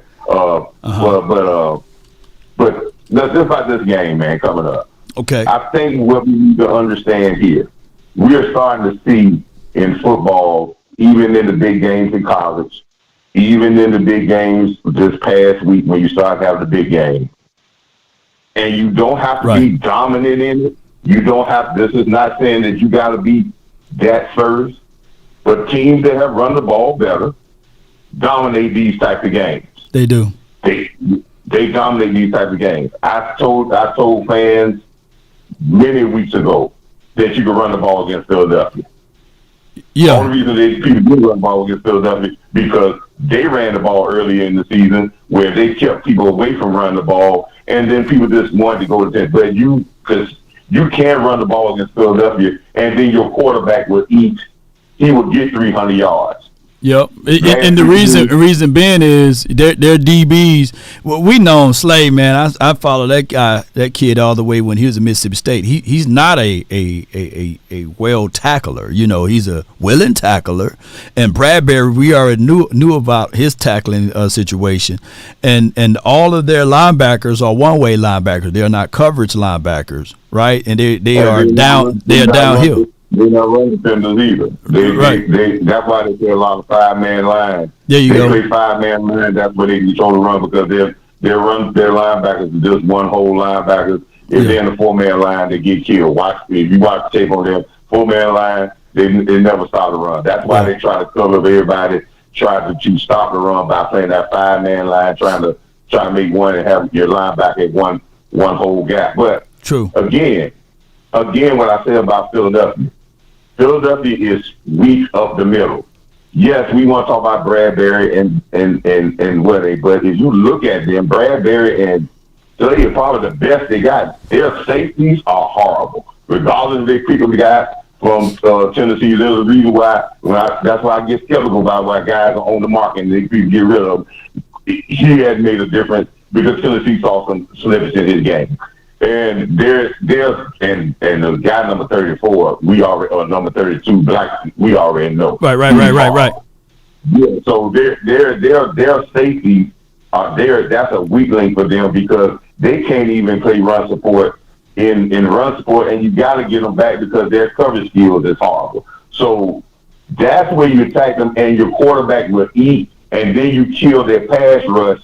Because then, if you are consistent with the run, and you're there, you could kill their pass rush, and then after a while, you ain't have to worry about getting no pass rush, and your quarterback can stand back there all day and throw the ball. Yeah, Cal Shanahan did an unbelievable job on using Hassan and Josh Sweat, their skill set, doing what they do best. As a hindrance, right? They over pursue and they are undersized, but they get upfield so quickly, right? And he used that aggressions against them. So I think the Cowboys need to incorporate some of those tunnels, some of those looks, to some of those reads as well as it relates to that. But go ahead, Coach. Go ahead. And one other thing, I think we missed something when we go to later on down the road, maybe have to run to San Francisco again because there's a lot of turns and twists if you get back to San Francisco, right? Right. But there's one thing McCarthy said at the end of that game that was very crucial to me, and it comes about physicality. Mm-hmm. He said he didn't let his offense be physical enough. Mm-hmm. San Francisco, you could run the ball against San Francisco as well. Teams that have had success with them were committed to running the ball. They didn't say, "Oh, you stop 1 2-yard run." They're the three teams that are the main deep teams in this division: Philadelphia, the Cowboys, and San Francisco. Right. Neither one of them are what we call dominant run-stopping teams. Mm-hmm. What they do is they want to hinder you from running the ball, so you will run away from running the ball. They want to stop it early, stop a couple downs, give a couple 2-yard gains, maybe a couple of, and then you run away from it. But they understand if you consistently keep coming to it, they can't hold up to it. Right. So, again, the down the line of scrimmage is going to be key to this game, and then we can dominate this game because if we go in this game and I'm not saying we got to run for 300 yards, but if we run for 120, Dak would have 300 yards passing. We'll control the time possession, and we'll probably win this game by 25. By 25. Now, the key to that is, what's that, Coach, before I let you go? Another key when you think about our defense. If you look back at our defense for the last 2 years, right, there's only one Achilles heel for the last 2 years, and I gave it to you when I sent you our defensive keys. Okay. If we don't give up big plays in the last 2 years, you get our defense. If we don't give up more than 3 or 4 explosive plays in the game, our defense limits you to less than 17 points. Anytime we give every Jags, Green Bay, San Francisco, Philadelphia, all those teams, we have given up big plays and we have lost games. We limit big plays, our defense will eat. And if we cover underneath with our linebackers and take the slants away and allow our defensive back to take the deep passes away, take the underneath coverage tight, we make Jalen Hurts hold the ball, we can get to him. No doubt, we gotta pay the fee. Gotta pay the fee. If we want it. And Law, please play that clip because Shady either lost some money, but he has got the answer for that today. What he said on that, because that was a trip. No doubt, Coach. Appreciate you for calling in. Thank you. That's Coach Marv, y'all. Y'all be sure to find Coach Marv. I think they do the show with Boss Cowboy Sports on game days. Y'all be sure to check him out on his play-by-play and their reactions there. Good information there, Coach. Yes, if we don't give up the big plays down the stretch, hey, we pretty much unstoppable. Think about how the Eagles were able to score on us. A big play that they were able to capsulate, especially with Deron Bland versus Smitty, right? So, and that could be, I'm going to read this super chat, but that could be the way we are designed, because we play more and more man-to-man than any other team in the National Football League. And you live with some, you die with some when you're playing man-to-man. There's no safety help over the top, and that's trusting your guys to make plays. And that's the situation when you're playing against teams with wide receivers. They can get over the top, or they can win their one-on-ones, as we absolutely saw this past game, even with my guy Megatron. Not Megatron, but we might as well call him Megatron. What's his name? God dog, 14 for the other team. God dog, his name is tip of my team. DK Metcalf. I'm thinking about Megatron. Anson says, appreciate you for your support. Thank you for your super chat. What do you think about our chances of beating San Fran? I know we were a different team earlier in the season, but how do we stack with them now? All right, so, well, it's a two-folded question there. But I'm going to say this. Our chances are, it's any given Sunday.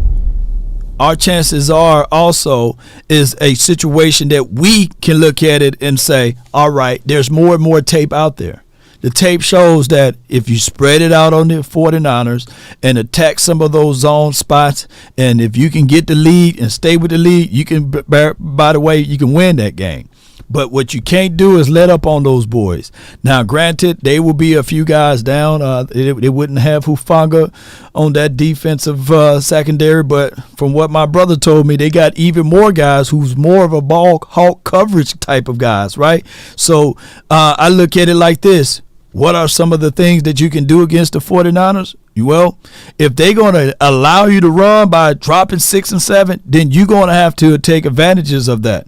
But what you can't do is play into the hands of the 49ers and refuse to run. You got to play a balanced game with them. You got to play a game just like what we seen what the Minnesota Vikings did, just like what we seen with the Cincinnati Bengals were able to do, or even the Cleveland Browns. You're going to have to play a well-balanced game against the 49ers, but you can't make many mistakes. They are by far, I believe, the number one team in the total offense and number one or number two team in total defense. So you're going to have to play your game smart and wise. So those things that you normally would like to do after a play, don't do it. Don't push. Don't go into a push-shove with those boys. Don't tack on extra 15 yards. Take advantages. When you get down to score. Score. You can't be trading field goals with those boys. They are fast, rhythm-paced offense. And if you can rattle, if you can get to old Brock Purdy, get to him early and often, flush him to his left, his right side, shoot. He fool around and roll and flow to his right side, shoot. They get things going. But the craziest thing is when he goes to his left, or when they flush to his left, that's the strongest side. Trent ain't no one to sneeze at. Banks ain't no one to sneeze at, so they run pretty well to the left. So it's like a damn if you do, damn if you don't type of approach. All right, so we got Big, he says, law is not for the aficionados. Yep. In our first Philly game, we would have beaten them, but we will get them on Sunday. Yes, indeed. The craziest thing that I'm hearing now is that Eagles fans are complaining about the aficionados. That's the weirdest, craziest thing of all time. Like just last week and the week before that, whenever you mention the aficionados around an Eagles fan, they say that's a loser mentality. That's a mindset that all of y'all crybabies are crying about. And I said, okay, all right, just wait. Your time will come. And lo and behold, now they're crying about the aficionados on hold calls that it wasn't called and things like that. PI calls that wasn't called. Crazy stuff, huh? It's an evil world we live in, ain't it? What my guy? Future, where you at? It's an evil world we live in. All right, let's get back to the phone lines. Appreciate everybody for tuning in. All right, let me lock it up. The conference has been locked. I got Ken, then I got 100 grand, and I got MJ. That's the order. So, Ken, you in. Talk to me from the 323. What's new?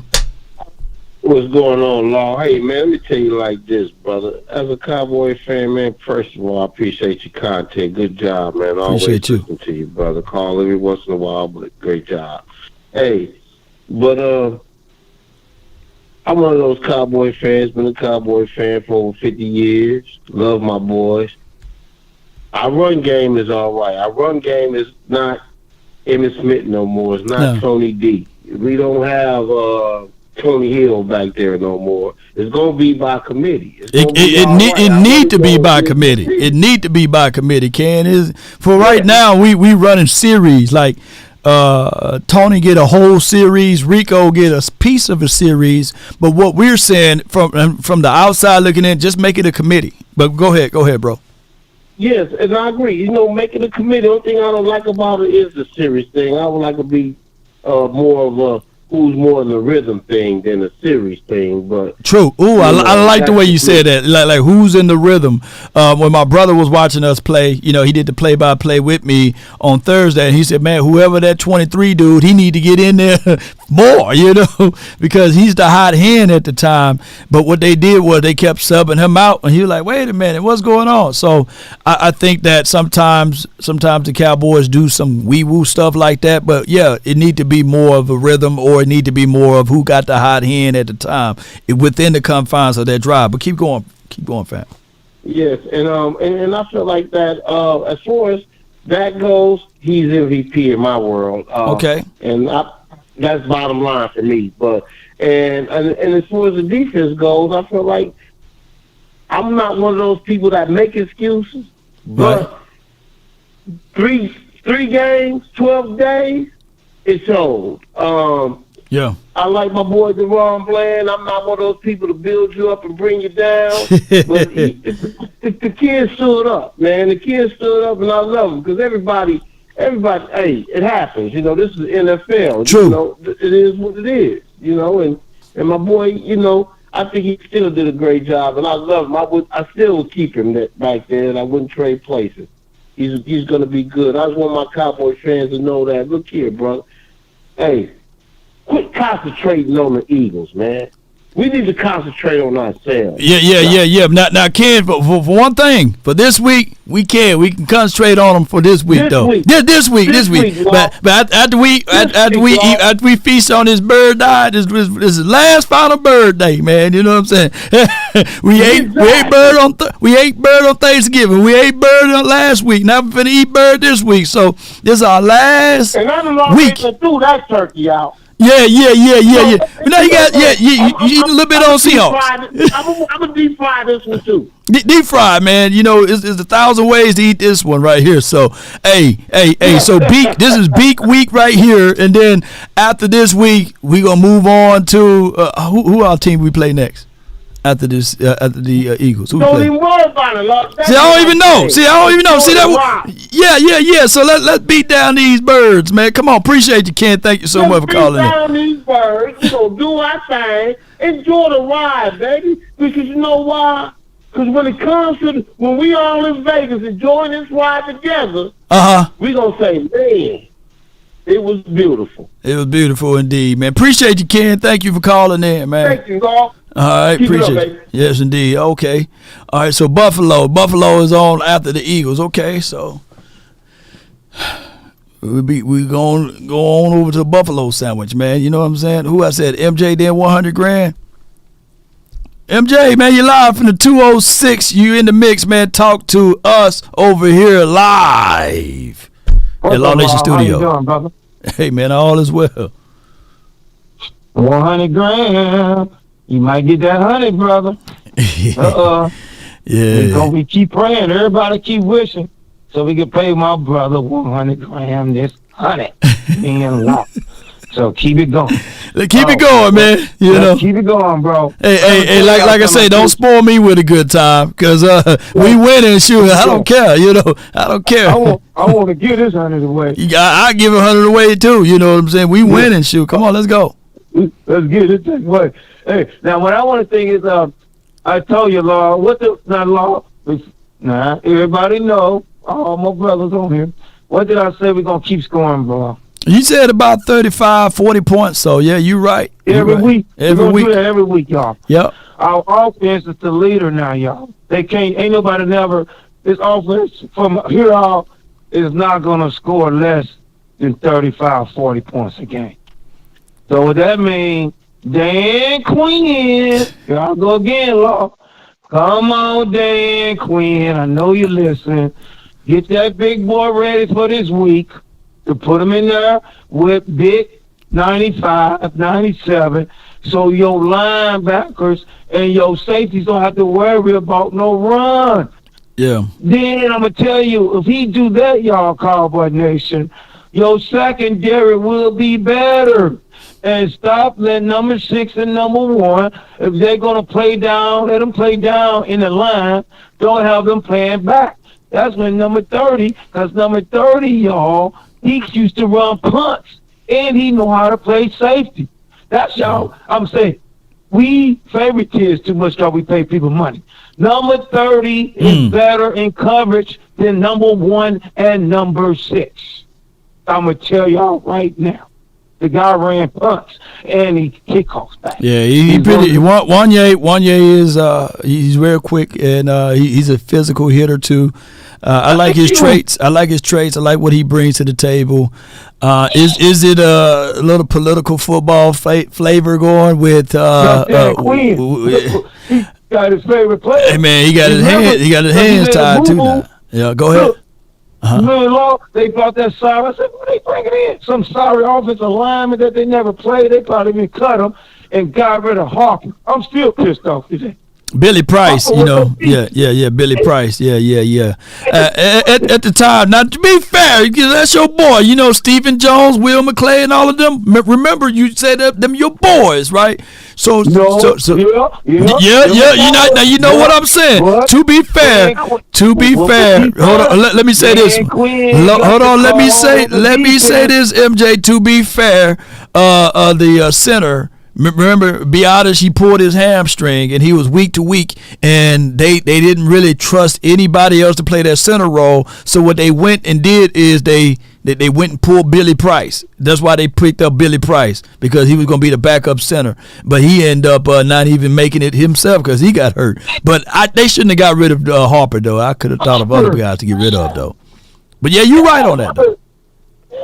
That pissed me off. Cause man, you saw. I said, man, we got another starting linebacker. That dude make all the plays. You know what I'm saying? But you know, forget it. It's a new day. It's a new day, man. We 9-3 now. We 9-3, man. We winning. We winning. Only thing we need to do, Lord. Let me say it again, Cowboys.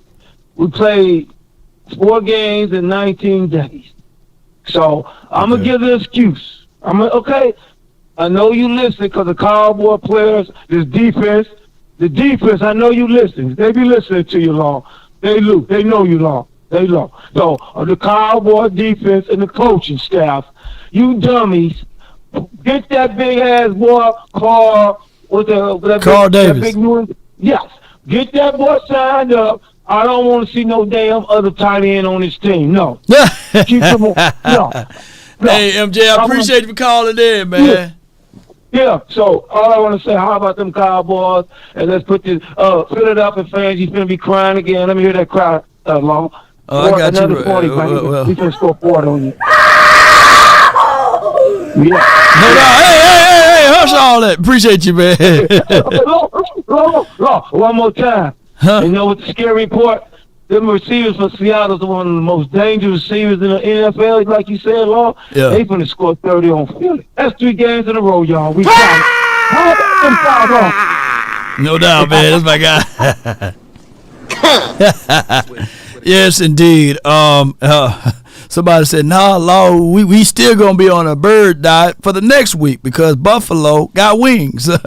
Buffalo wings. So we got Eagles and then we got Buffalo wings. And yeah, it's going to be what it is. All right, so my thing is, and it's going to echo what Coach Marv said and a little bit about what just MJ just said, too, both of the Marvs, that the defense, we do have the tendencies of giving up the big play, but I still trust the fact that these guys, man-to-man, is one of the best in the business. We just got to know how to play certain teams when they have explosives like that, you know, to keep that safety over the top. Now, here's the thing.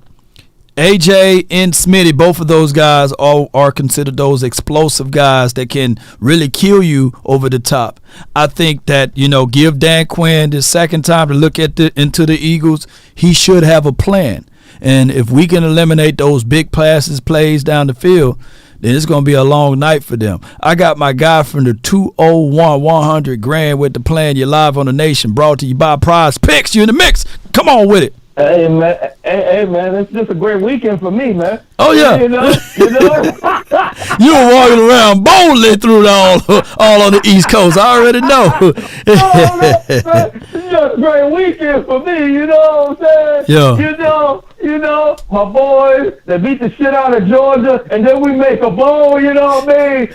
Roll Tide, baby, about to win another national championship, and then the Eagles lose. Well, this is beautiful, man. This is beautiful. Yeah, I see, man. I see. You saw LeBron James getting coaches kicked out. You know what I'm saying? Don't address me like that. Don't address me like that.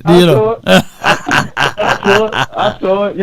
Y'all ain't tough on the court, so y'all gotta, that's what he said. Yeah, what he said. Don't address me like that. Talk nice to me, basically. Roll Tide. I see everybody put Roll Tide in the chat if you Roll Tide, You know what I'm saying? Everybody back. Listen, man. Florida is trash. That's what's up, man. They're not Roll Tide. Hey, it was what it is. I mean, accept it. Accept it. Hey. Nothing you can do. None. When you beat the number one team in the country, you got to get props for that, Lord. They ain't losing 3 years. Yeah. They did that. You can't take that away from them, They ain't losing 3 years. We got beef with them boys. And we came and we took it to them boys. Yeah. We ain't forget. Definitely didn't. We ain't forget, man. We ain't forget. But, listen, man. Uh-huh. The blueprint was put out there. It is. For them Eagles. Even though we got them and we needed a couple plays. But the blueprint was still put out there. So now you got to look at, Seattle could get them boys. Look, this is the thing. This is the thing. The Eagles won 8 games this year with 1 possession. They did. 8, not 1, not 2. 8 of them. Reminds you of Minnesota, don't it? Ooh, people were mad at you when you said it a couple weeks ago. And like, remind me of Minnesota. No, man, bullshit. I'm like, come on, man. And now they're looking at it like, man, whenever Alex Camp is calling the game, we lose. You know what I'm saying? Like, hey, I thought there's a loser mentality. I thought that you're supposed to outplay and overplay the doggone aficionados. I thought the aficionados don't. Yeah. It's a losing mentality. It's a loser mentality. I gotta give it to my boy. He ain't blame the refs. He ain't blame the refs. He stuck with what he said. Yeah, I know it was hard though. It was hard. I only bang him but so much. It was hard, boy. That joke, it was hard. But I'm telling you right now, when we beat them, they're gonna go off the rails, Law. Yeah, it's look. They're gonna go off the rails, Law, and I'm gonna tell you right now, if we put it to them, Paul, like the 49ers did, oh man, yeah. That do you understand? That'll really break them. Yeah. Now the only thing is that, since we talking about aficionados and everything, we just want to see a clean game, right?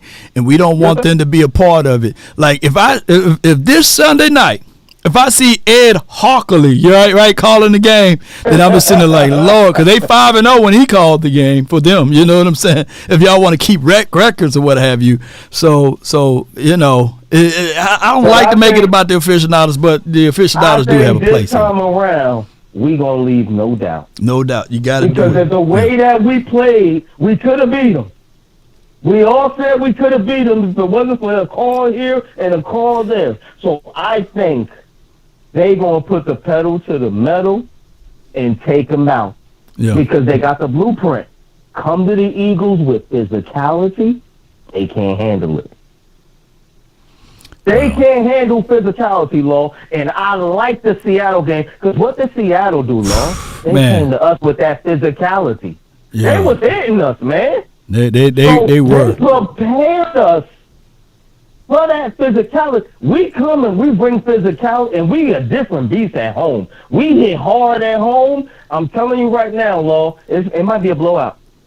Man, we might blow them boys out. I'm gonna take your words for it too, bro. Whatever you start saying those type of things, I take your word, bro. I ain't gonna even lie. They soften those boys up. Remember, they was banged up in that game last night. No doubt. And what's the record of teams that play San Francisco after that physical game? Like 1-16, 1 and something. After the one, two teams. It's below 500 after you play the 49ers because you're getting iced up. Been tenderized. Law. After you done played the 49ers and you got banged up. Yeah. Now you playing the Cowboys and they're gonna be more rested. We gonna come to them with that physicality and bang them up, and then they gotta play Seattle. Seattle, they still trying to fight to make the playoffs. They not out of it yet. Yeah, they seeing the Rams and yeah. Seattle games in a row. Yeah. Where they play them at? Who? The Eagles. I think the Eagles. Is it in Seattle? I don't know. Y'all help me out, man. Y'all help me out. Y'all help 100 grand out with that. That game is in Seattle. I could see a 3-game losing streak for the Eagles. I'm telling you right now. If that game, and if they lose 3 games, all we got to do is kick. We could beat the Bills. We could beat the Bills. We just need to. And I told my brother this too. You got to sweep. No. I need for them damn Niners to slip up one more time. I don't know about them Niners though. Hey, they gonna slip up one more time. Guess who's gonna come down there and slip them up? And it's called the Ravens. That's gonna be a good game because the 49ers got to play the Ravens. See, it's over. Hear me out, 100 grand. All we got to do is just win out. And I know you got to run the tables, and we'll have everything going through Dallas. I would love everything to go through Dallas. I would too. I just love it, man. We're doing it. I think we're capable of doing it because one thing about Mike, you see how he set guys, well-managed guys, right? I think we prepared for the stretch, Law. You just got to stretch. You got healthy. I think we prepared for this. And all those blowouts, what did that do for our team? Confidence, man. Kept us healthy. But another thing, it kept us rested and kept us healthy. So normal teams who played all the way to the fourth quarter, around these times, they tired, they nicked up, their bodies was hurt. We ain't do that all year. So if you take out every fourth quarter, how many games did the Cowboys didn't play? 7. They rested by 6 or 7 games this year, bro. Hey, man, I'm going to go ahead and let the next caller on, though. But go ahead. One more point. All I'm saying is take the fourth quarter. Cowboys didn't play in the fourth quarter. Right. So that's 4 quarters. So that's about 2 to maybe 3 games the Cowboys starters didn't even play. Y'all break that down. I'm saying. Yeah. You said some good stuff, Juan. We're well rested for this next stretch, man. Let's go, man. Appreciate you, man. I gotta let you go, though, man. I got a line longer than Shaq feet, man. But hey, appreciate you, 100 grand. Let people know where they can find and follow you up. Though, follow your content. Follow me, man. Graphic Zone HD, man. On Instagram and Twitter, man. Follow me, hit me up. I do graphics. Let's go. No doubt, man. That's my guy, man. 100 grand. All right, I got my guy, man, from the 469. What's on your mind? Now you know what this week is, baby. You know we the dog fight. See, now I don't know if you ever seen 2 dogs fight. But when you got that one dog and it got his butt whooped, and he got to go up against another dog, the dog coming out with his teeth showing. He got something to prove. Yeah. Now Philly, so they done got their butt whooped. That was a good old fashioned just butt whooping. I know they embarrassed. They are. And they got beat at home. They got beat in their own home, in their own turf. They had their mamas and their babies and their wives all in the stadium looking at them getting whooped for 4 quarters. Now, what you think they going to do when they come down here to Dallas?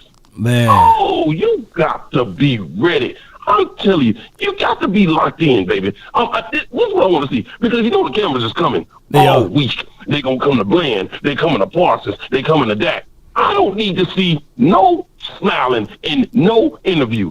Everybody needs to take a page out of the law book. Okay. No smiling in the interview. Okay? We need to, what you say, Law, what did you tell them to put in the chat? TCB. Okay. TCB and SOB, But yeah. Stand on business too. Yeah, that too. You see what I'm saying, Law? No smiling. This ain't no friend. We don't have no friends in Philly. All right? We don't have no friends coming down from Philly. Ain't nothing but smoke coming down from Philly. Ain't nothing but problems coming down from Philly. There's some people thinking that y'all are a joke coming down from Philly. And you got to stand on that field and stand between them lines and show them that y'all are the ones to beat, not them. The road to the Super Bowl is through Dallas, and this is where you prove it. To all the fans out there living, all the Law Nationians, all the Law Nationites, y'all out there listening. No green all week. If you're serious about being a fan, no green all week. My wife, she got a pair of workout pants. She wore them this morning. I told her to take them off, put them in the garage. No green all week. All right? This is how serious this game is. And it only goes up from here. And we got a chance because that dog that's coming, he's a little hurt. He's living. But he got some heart. He got some heart. And that's right. That's my guy right here. Allegedly, Coach Prime. This is alleged. Hey, you know what I'm saying? And y'all understand. Give the run Bland some slack. Give some slack. Round draft pick coming from not a Power 5 program. He ain't had the lights on him like that, baby. And lights don't shine brighter than under the star. You understand what I'm saying? Yes, indeed. So give him a little slack. He gonna bounce back. No smiling, no green. We all TCB, SOB all week. And that's Prime, baby. That's Prime. Allegedly. Ain't nobody does it better than him right here, boy. Yes, indeed. Where he at?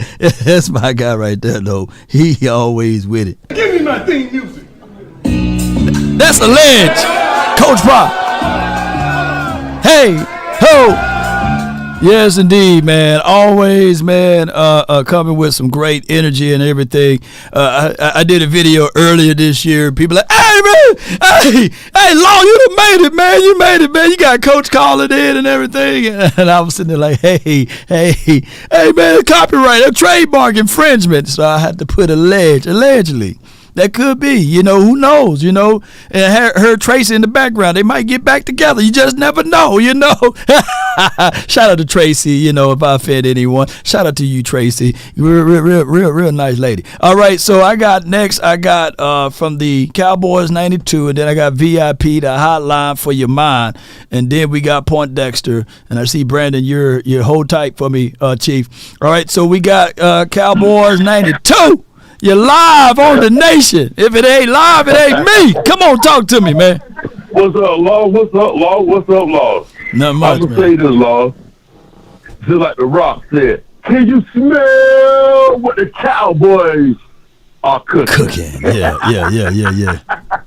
I'm going to tell you right now, this is a week for us to prove to the world exactly who we are.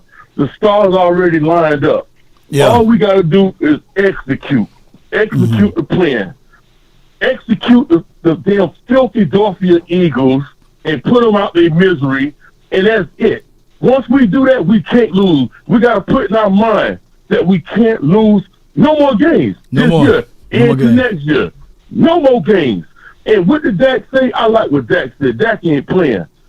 He said, I got the pen and I got the pad, and I'm writing this story. Y'all not going to write nothing on my team. I'm the captain of this ship, including you, Jerry Jones. All the melon is over with. Yeah. All this is over with. You put Jimmy Johnson in the ring, man. Come on now. We running. Yeah! Here we go. Yeah, we running this thing right now, man. Yeah, we running this thing. Ain't nobody coming. All these 4-letter networks. All y'all gonna sit back. He said, I don't want the. I ain't talking about MVP. Y'all talk about MVP. I'm looking for the bigger picture. Not just me.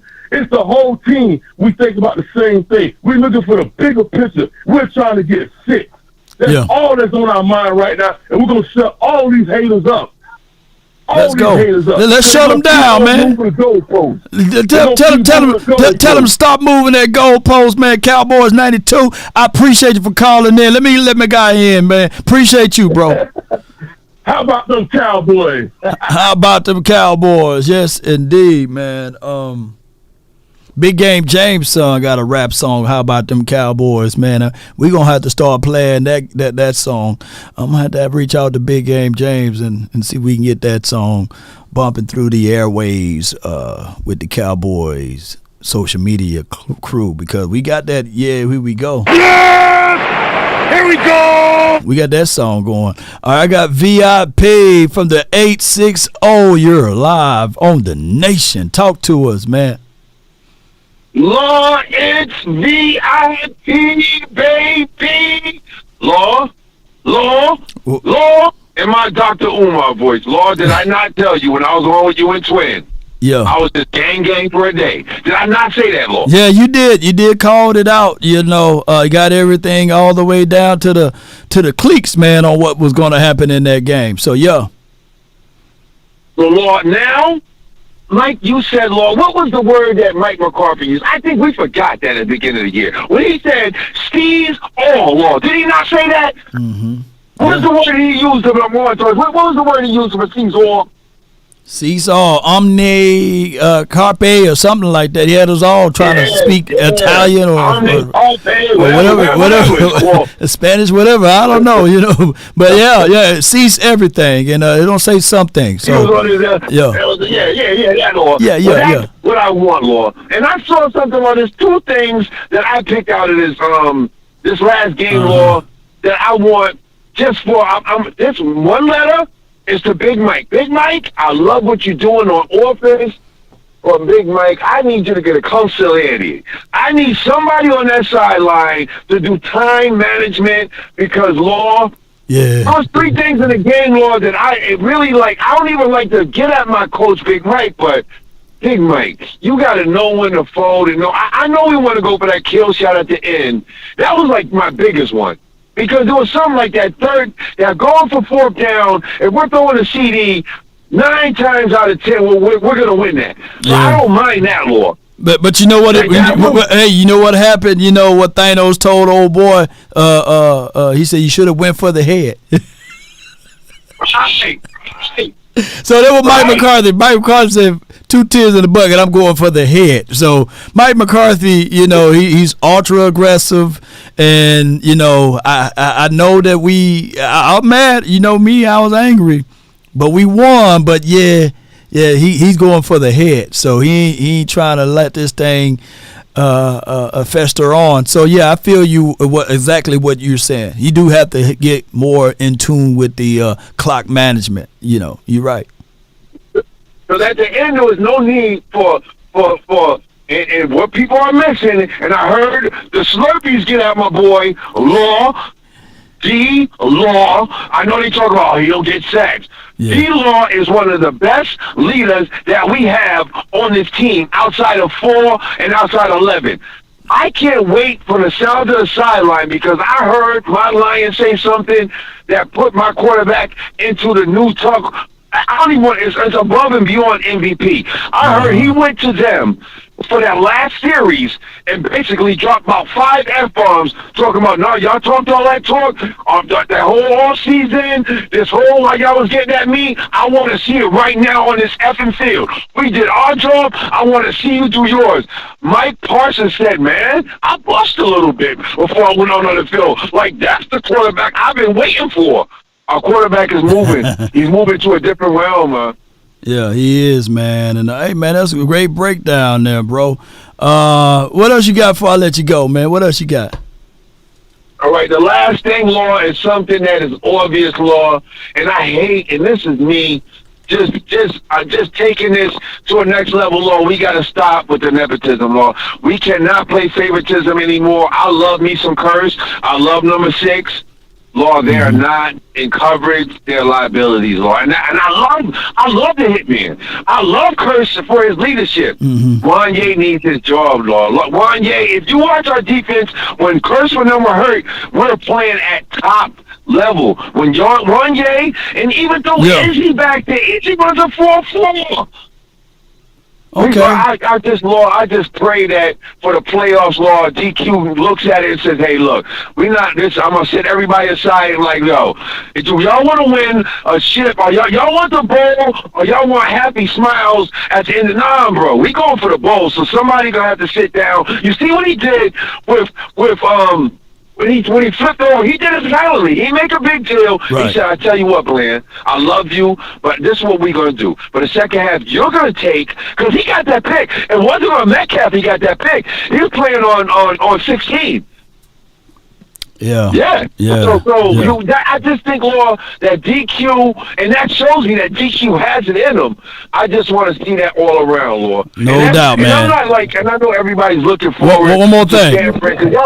These two are scary, Law. I like a fight, Law. I like competition. I want San Fran. We owe them an L, Law. So I know everybody want to hear. They want that playoff run where we don't go through San Fran. I want the number 1 seed. I want San Fran to come to us, and then let's give them that smoke, Law. No doubt. Cowboys. Let's go, Law. I ain't a killer, but don't push me. No doubt, man. All right, so we got some developing news on Darius Leonard. He decided to be the ops and not the pros over here. So Darius Leonard, according to Ian Rappaport, sources close to him, Eagles former coach, All-Pro, Shaq Leonard has agreed to terms for a 1-year deal after he took a visit to Philly last week, a potential big addition to the stretch run that Philly is needed to have. Darius Shaq Leonard refused to come to the Dallas Cowboys. So the Eagles, oh my,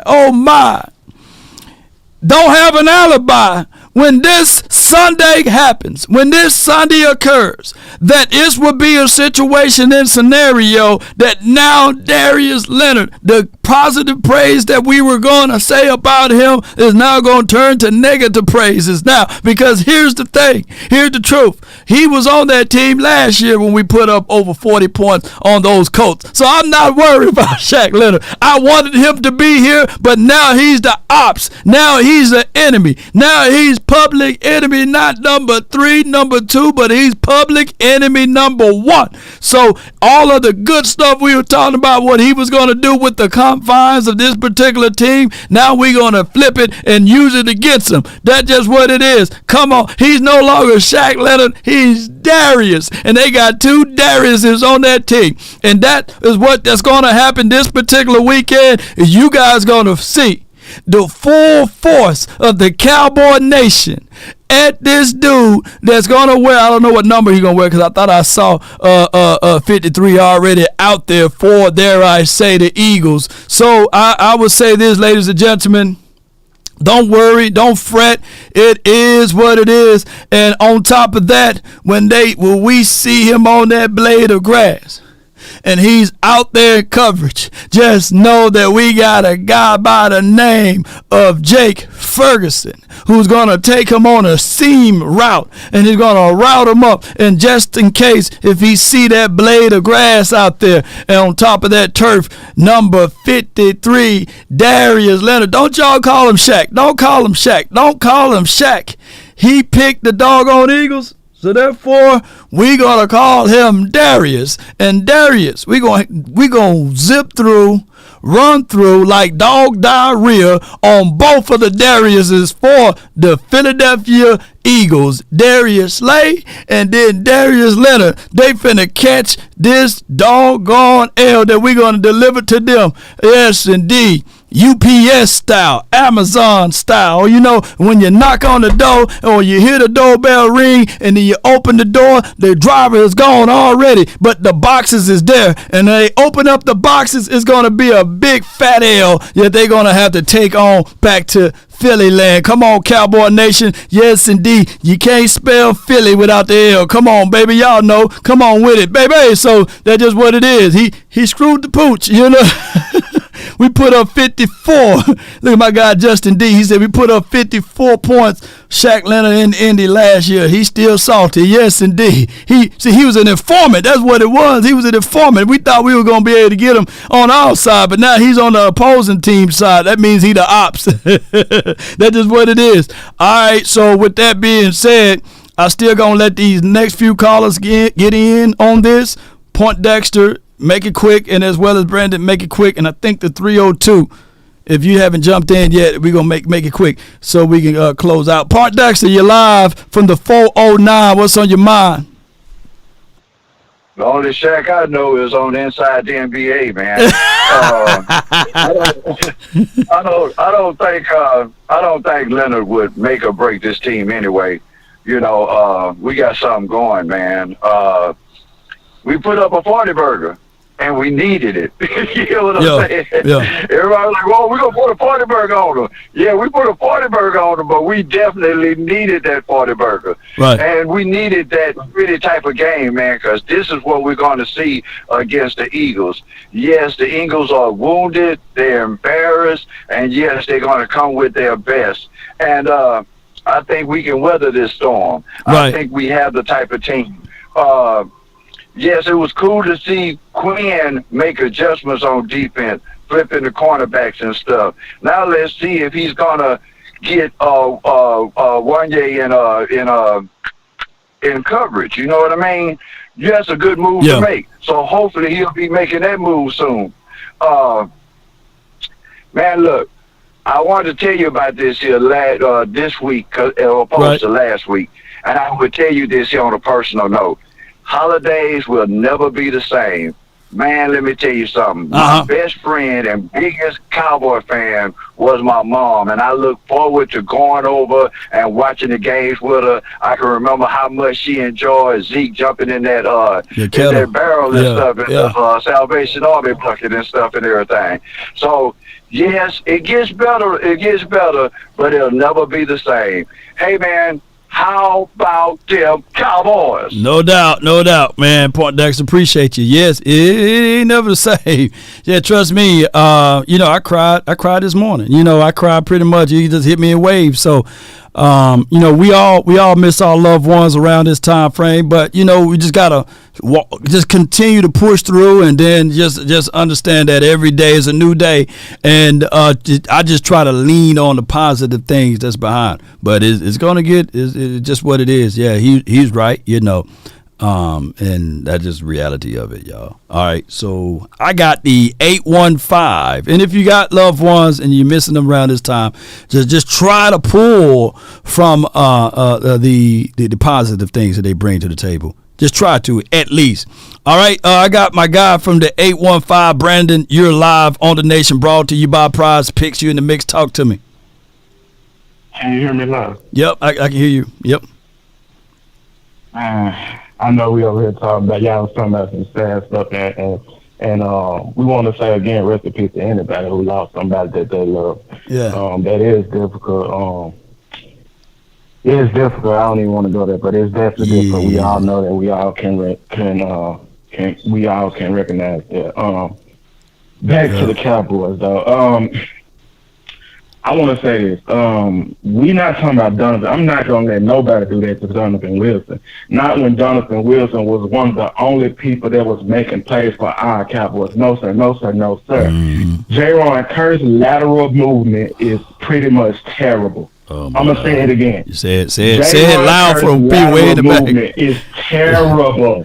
Like, it's not even funny, Law. He should not be on the field. I can't even tell you why he on the field at this point. You know what it is? He's a very he's a very vocal guy. You know, and okay, and you know how you know from the sideline. Yeah. be like Bates and be on the sideline talking crap. Do that. We love it. Oh my God, man! Hey, J Rock is that joker. Come on, Law. Damn, man! I know you rough, around bro. there. You probably bumping elbows with them. Hey, bumping, bro, rubbing elbows. I know y'all listening. The whole curse family. Your lateral movement.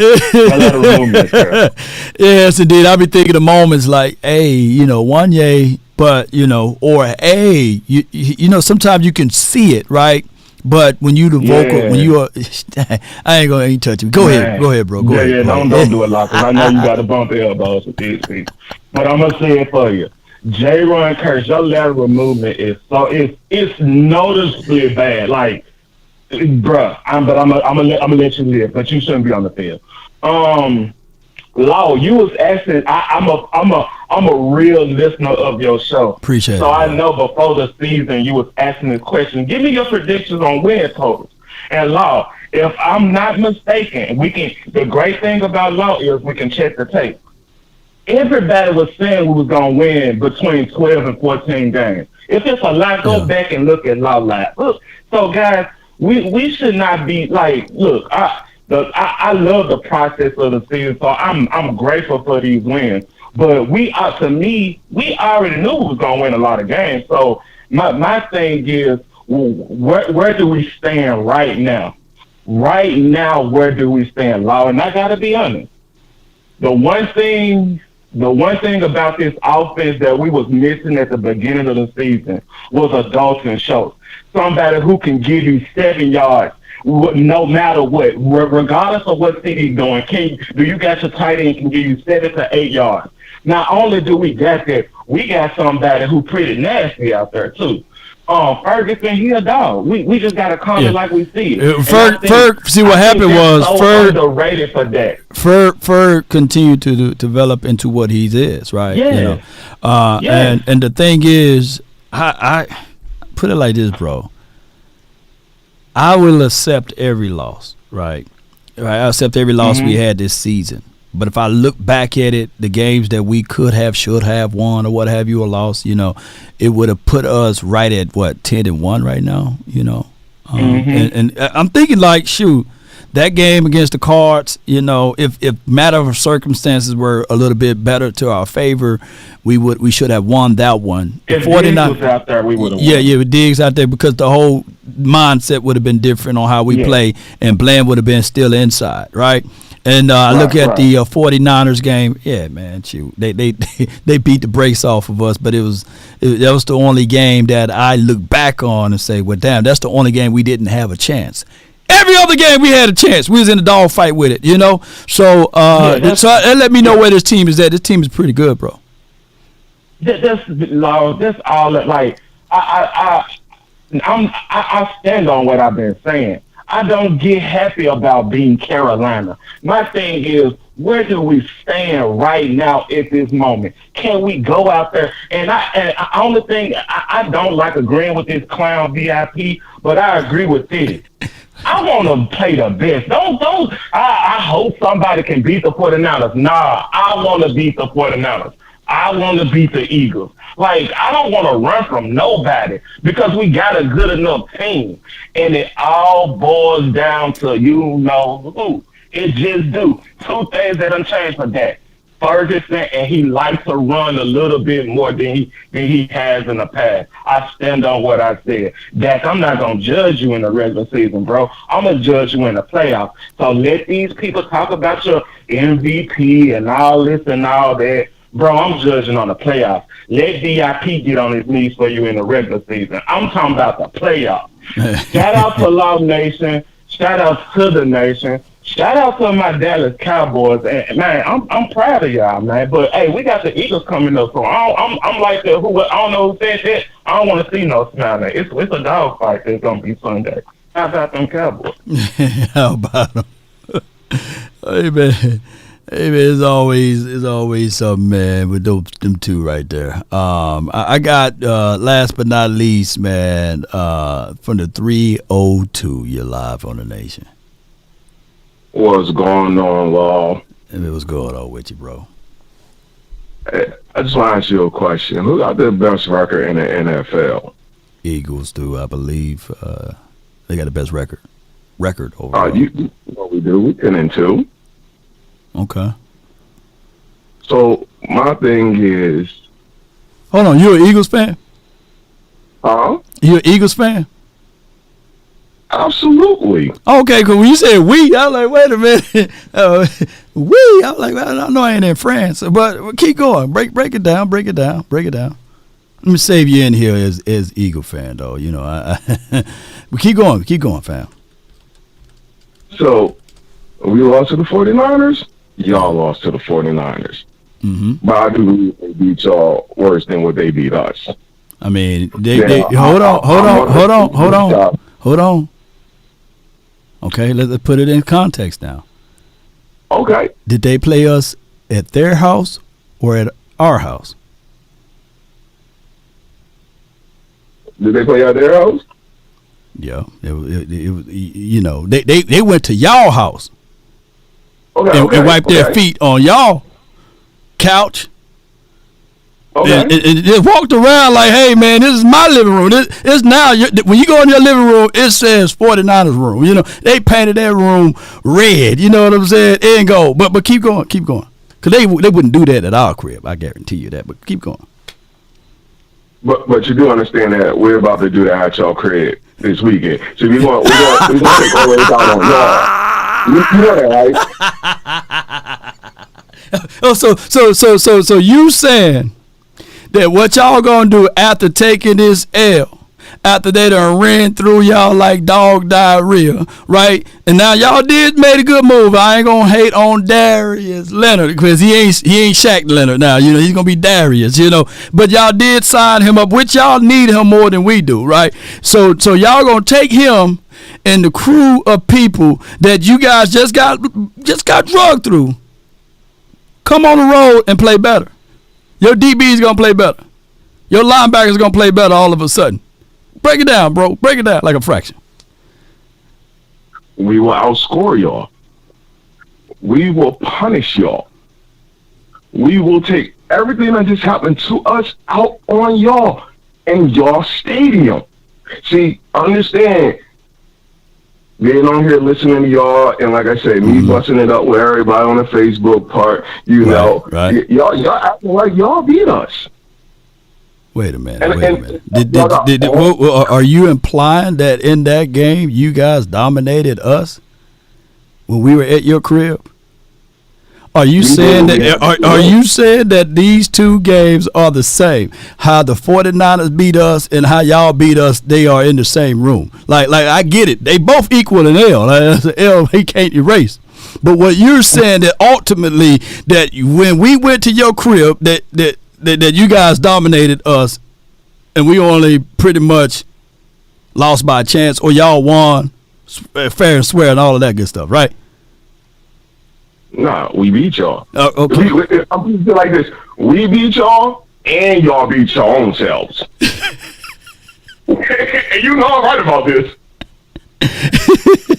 Yeah, man. I mean, tackling. I mean, yeah, you're right, man. Tackling the guy before he catch the ball in the end zone, right? You know, he should have cut that play back inside a little bit more and then turned his face forward the ball. I get it. Or my guy Chuma Edoga should have checked in with the aficionados instead of the quarterback. And of course, we scored off of that. That was a points taken away. And Dak Prescott, I know that good and well if his feet was a size 10.5 opposed to being 11. Yes, indeed. Yeah. I'm seeing where you're going. I'm picking up what you're throwing out there. You know. If you want to look at it that way, the Cowboys pretty much, lost the game more than y'all won the game. But if you want to take it that way, yeah, I agree with that. I'll take that. Keep going. So we still got the best record in the NFL. We were due for a loss. Look at all of the teams that were talked about of making it to the Super Bowl and all of them being these elite teams and stuff like that. We beat them all. We just finally had a loss. So now it's like everybody just been waiting for us to lose. So we finally had an L. Okay, no big deal. We still got the best record in the NFL.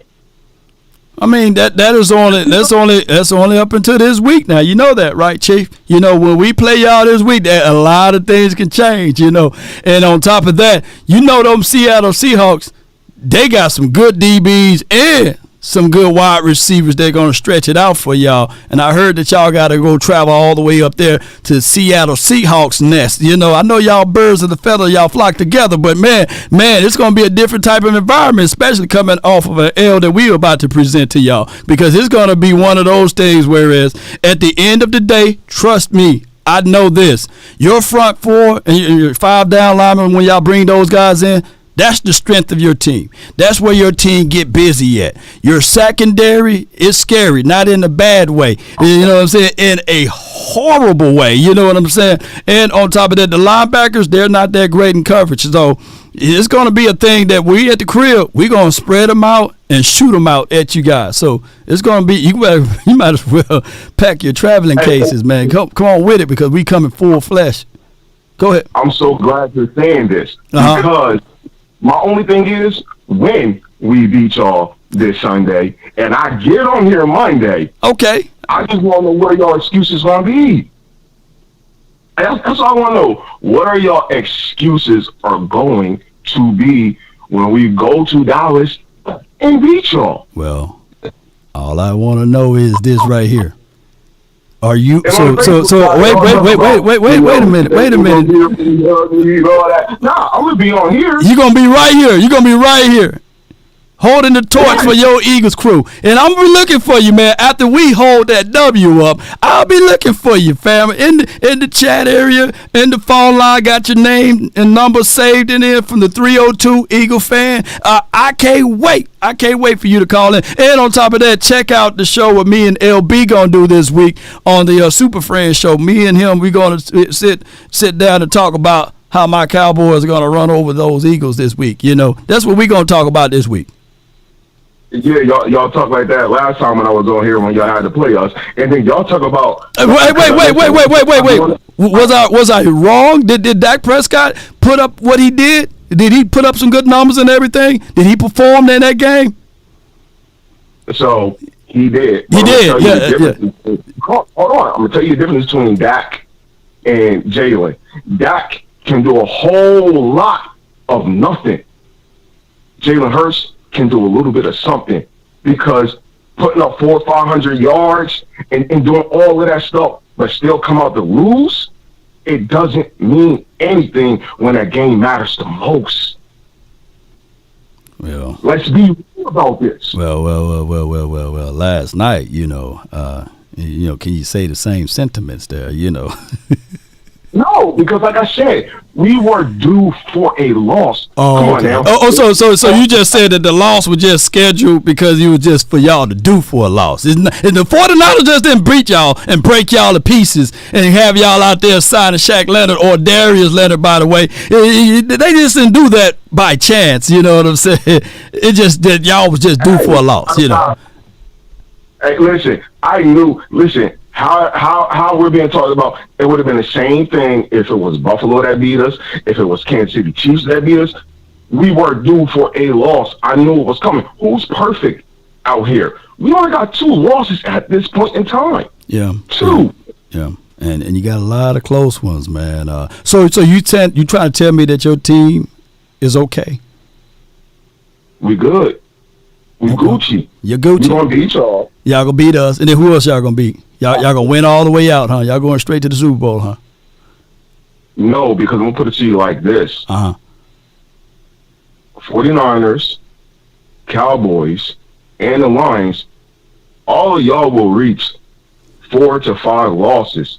So towards the end, when we only got the Giants twice and the Arizona Cardinals, we can rush out. Man, why you overlooking the Seattle like that, bro? Going to, we gonna get the bye. Okay. Well, we revisit this conversation, man, especially, Sunday night, or Monday morning, man. Just be sure to call in, man, from the 302. I appreciate you, because after all of the Eagle content creators or the people that's in the chat area, you are the only one that stood tall and called in and waited, because you've been waiting here for a minute too, and I appreciate you for doing that, bro. No, man, no doubt. Let me hear you say it, man. Let me hear you say it one time. Oh, fly, Eagles, fly. Oh, man, come on, man. I know you want to say how about them Cowboys. Appreciate you, man. How about those little boys? Get out of here. We're going to see what them booty boys going to do this weekend. And we ain't pushing nobody tush over here. Come on, man. Appreciate you. They more of the booty boys than us. They pushing the grown man's tush. And did y'all hear this weekend? They was crying about that rule being exiled. They finna cancel the booty push rule. So you can't be pushing nobody tush over here. All right, so good sportsman guy, by the way. And he didn't want to let y'all know I got him live on camera too, by the way. Here he is right here with his side piece. Don't he sound like him?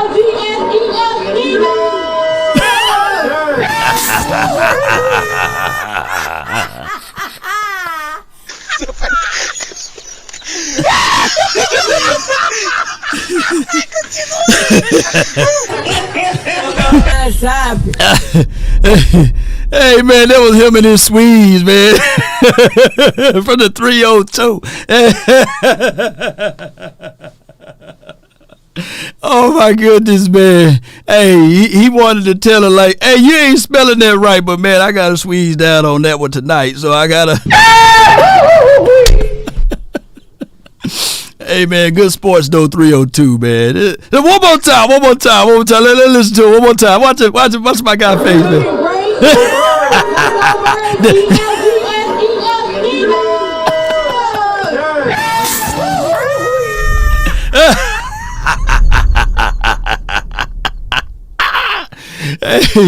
Hey, he wanted to call in, man. He said, man, Law, you giving me all this pub, man. Hey, when I call in, just call me to 302 and let me know, when I'm in, and I'll play it off. But that's me and Montisha, him and Montisha.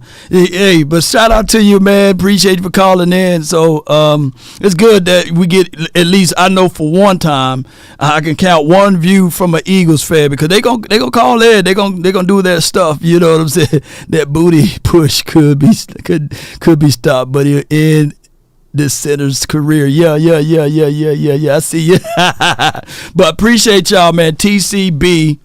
That boy said the Wolverine beard. Oh my goodness, man. God doggone Shaq Leonard, or Darius Leonard, however you want to call him. He's with the ops now, for those who are just now tuning in. Yes, Law Nation do. He is aware of what he can do, and he is aware that he is signed with the Philadelphia Eagles. So here's my only thing is, I want to know what information that he got from us that he's going to try to sell over there for Eagles, right? And also, with that being said, I want to know, how quickly he will be implemented into the Eagles scheme and system. Those will be the deals that the Philadelphia Packers, the booty pushers, y'all crazy, man.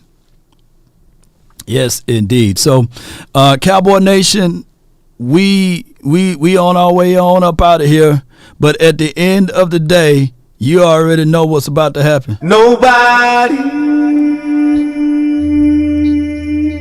does it better. Let me read out all these super chats, man. Appreciate all of y'all, man. Thank y'all so much for tuning in. They can come closer than close, yeah. Original, they never will be. Got Cowboys can beat every team in the NFL. Only the Cowboys can beat themselves with dumb penalties. Man, you're right. When we own our money, when we got our mindset together, collectively, we seen this team started off with the 26th or the 27th ranked red zone team, and now we're ranked 3rd or 4th in red zone. Now the efficiency level went up. The efficiency protocol went up. Hey, I got some more breaking news. Here's more information on how Shaq Leonard chose the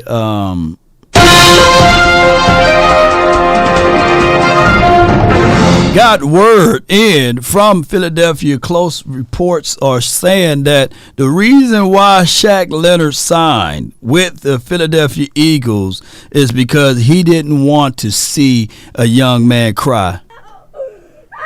He said he'll cry if he leave. He said, Jalen Carter's like, man, please don't leave, man. We gotta beat them boys, man. We fought hard. And if you leave, I'm gonna cry. He said,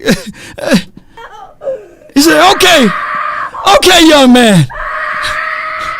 Hey, yo, man, I'll stay, man. Whatever, man. Don't off yourself, man. Yeah, don't off yourself because I'm about to leave and pick the Cowboys. I don't want to see you cry again on TV.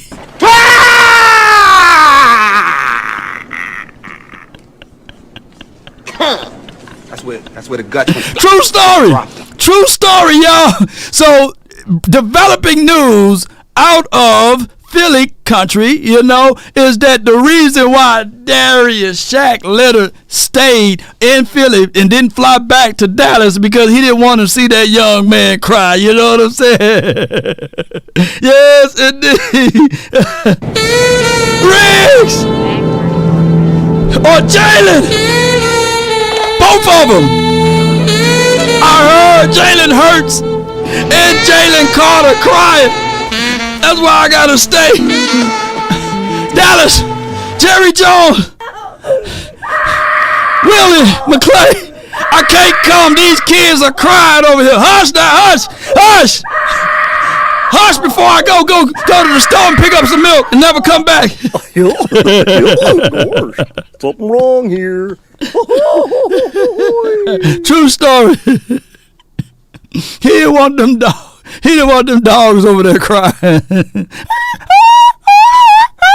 He said, all right, man, I'll stay. God dog it. And where do I sign?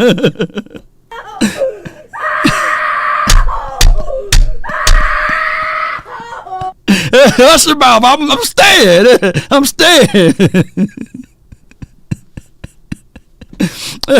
Now, do y'all got any more of those officials to help out on certain things?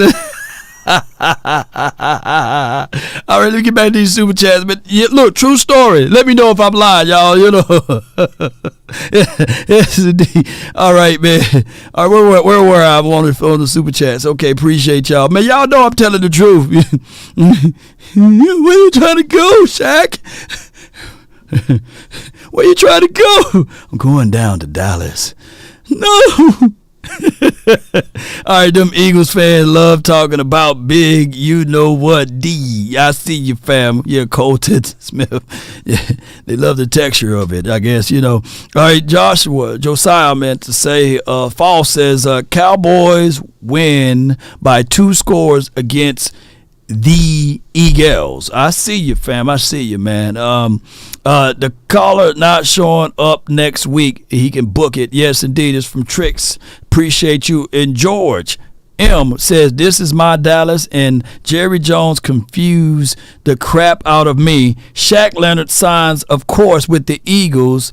Why, Jerry? Why? Why? Because, let me tell you, George, is the reason being is because they'll cry.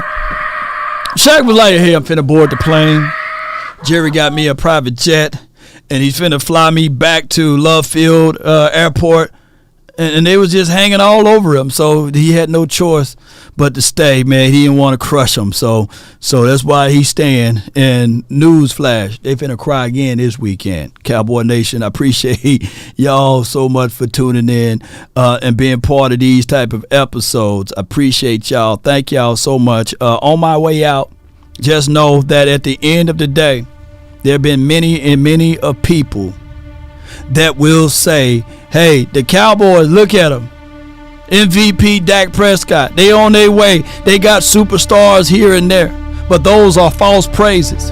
We are old enough to remember how everybody liked to lift up and pump up us. But at the same time, they got the knife ready to stab you in your back, or the butter knife ready to stab you in your back. We are here to stay. The real ones are locked in. We ain't going nowhere, baby. We are here to stay all the way, win, lose, or draw. And we understand the true praises of those. Even when we're down, we are here. When we are up, we're here. Even if we're tired, we are here. We're not folding up like wallets nor lawn chairs. And we can get beat down and blown out by the 49ers. There will be no tears shed. Let me repeat, there will be no tears shed. There will be no moving of the furniture. There will be no upsets of the mind.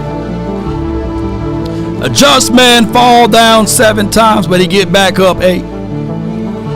A prize fighter, even when he's down, he continue to swing. The mind of the champion is in the heart of the man. The mindset knows that, hey, we're not mathematically erased from this situation. There's plenty of football left. Yeah, here we go. It's on the mindset of all of us. And we are going to go all the way to the top. Nobody can stop us. The race is not to the swift, nor the battle to the mighty. It's to those that endure to the end. And we are here to TCB. Put TCB in the chat. Put SOB in the chat. That's standing on business. We're here to stand on it. We're here to make it our business to be here. And we're going to pay that fee to get there. Focus. We focus in, baby. The mindset is when you laser focus in. The effective efficiency is there. Beams of light. What's the difference between a light bulb and a laser? Both of them are beams of light. But have you ever noticed the laser can cut through any substance or things in this earth? It's the same beam of light that's in a light bulb. But the difference is that the laser is focused. And we are focused in, ladies and gentlemen. We got our mindset straight. We got our thoughts and our hearts in place. Look, Dak Prescott said that basically, don't try to praise me and uplift me. I seen those same lips that you said that I was not going to do X, Y, and Z things, and now you're praising me. Huh? Now you're walking with me. Huh? Now you want to roll with me. Huh? Keep that same energy. My mindset is to take over, baby. Write these things down, ladies and gentlemen, and apply them and store them in your heart. If you want a thing bad enough to go out there and fight for it. To work day and night, to give up your time, your peace and your sleep. If all of your desires of it makes you quite mad enough that you don't get tired, and it makes you hold everything tawdry and cheap. If life itself seems empty and useless without it, and all that you scheme and dream is about it, if you'll gladly go out there and sweat for it, fret for it, or plan for it, or lose all terror of your mind, if you'll simply go after the thing you want with all of your capacity, strength and sagacity, with faith, hope, and confidence and stern pertinacity, if neither cold, poverty, or famish, or fame, or the sickness of your body or brain can turn you away from the thing you want, if dogged and grim and besiege and beset. Y'all don't like me here today. Y'all don't want me here today. Y'all don't want to hear this stuff today. But if dogged and grim and besiege and beset with the help of Almighty, you will get it. Pull from. You know, in departing, a lot of times people ask, where you get this information from? Where your heart, soul, and sinew is at? Some people depend and lean on the resources too much. Some people hold and grab to the resources too much. But I'm going to tell you right now, that is, as long as your source is together and you understand who your source is, you don't have to lean on the resources.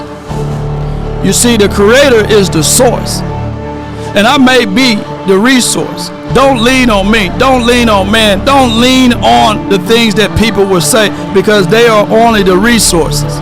The source is where you need to pull from. And we're going to pull from the source, the creator of this all.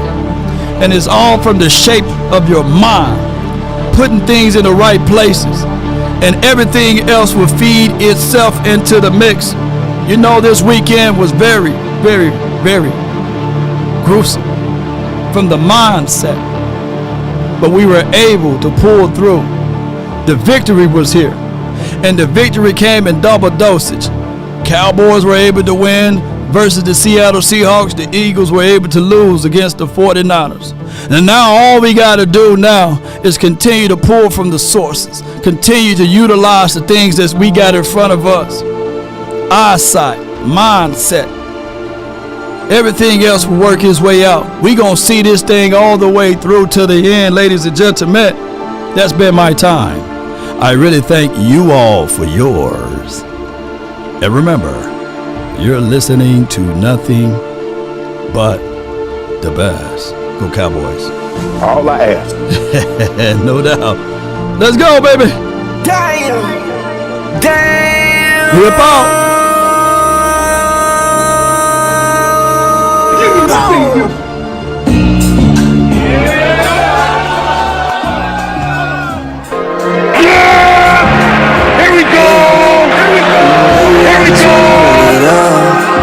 Kinda check or something. I've been really in the field letter, yeah. I've been really in the field, letter rush, I love the feel. Lately I just wanna run it up. Don't need no deals, I make the deal. Half a ticket to a meal. Lately I just wanna run it up. Yeah. Kinda check or something. Lately I just wanna run it up. Count that too, count it up, count it up, count it up, count it up. Lately I just wanna run it up. Need them ones, I need them fives, need them tens, I need that change. To the safe, got blues inside. Greens and pinks, it's all the same. I still save and roll my change. Take some losses when I play, charge it to the game. I'm with L, yeah, I'm with T Black, I'm with Rabbit now. I'm with Bay, yeah, I'm with J, yeah, I'm with Chuck and now. Still the same, not switching sides, now it's about loyalty. You switch sides off for the bag, and that's worth more to me. I mix Nike with designer, I experiment. You just rock what's on the shelf, and I'm not feeling it. Search for the one, but baby girl, it's nothing real as this. Can't trust a soul, I keep a hammer, call it too legit. I've been really in the field, fresh out of the field. Lately, I just wanna run it up. Don't need no reason, I fucked up, I thought we had it. But it goes to show you who's a better team. And I'm sticking up. Kinda check the song. Lately, I just wanna run it up. I fucked up, I thought we had it. But it goes to show you. Lately, I just wanna run it up. I fucked up, I thought we had it. But it goes to show you who's a better team. And I'm sticking Cowboys. I be at home alone. I be here all time. I'm hurt. I love my Eagles. I don't believe it. You gonna flap the hat one more time for the Eagles for the hard fight they did? Let's go Birds, fly Eagles, fly. Let's go Birds.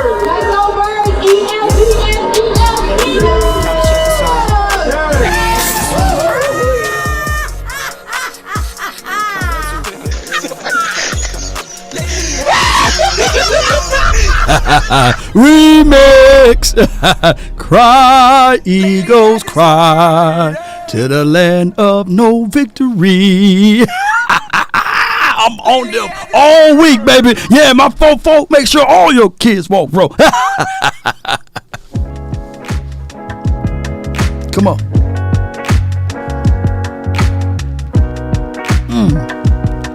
Hey, come on.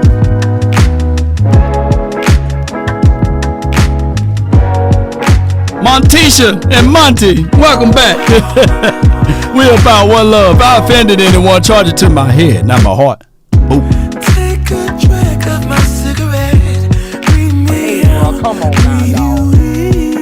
Come on, man. Yeah. Take a bite of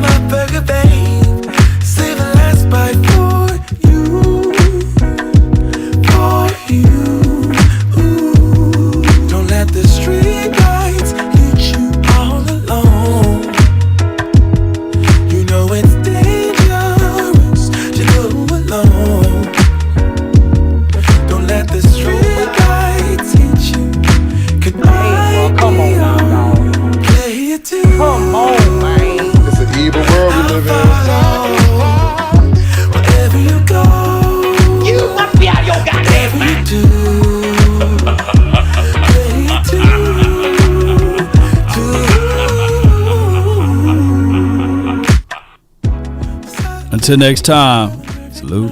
Take care of business. Stand on it. Do both of those things. Salute.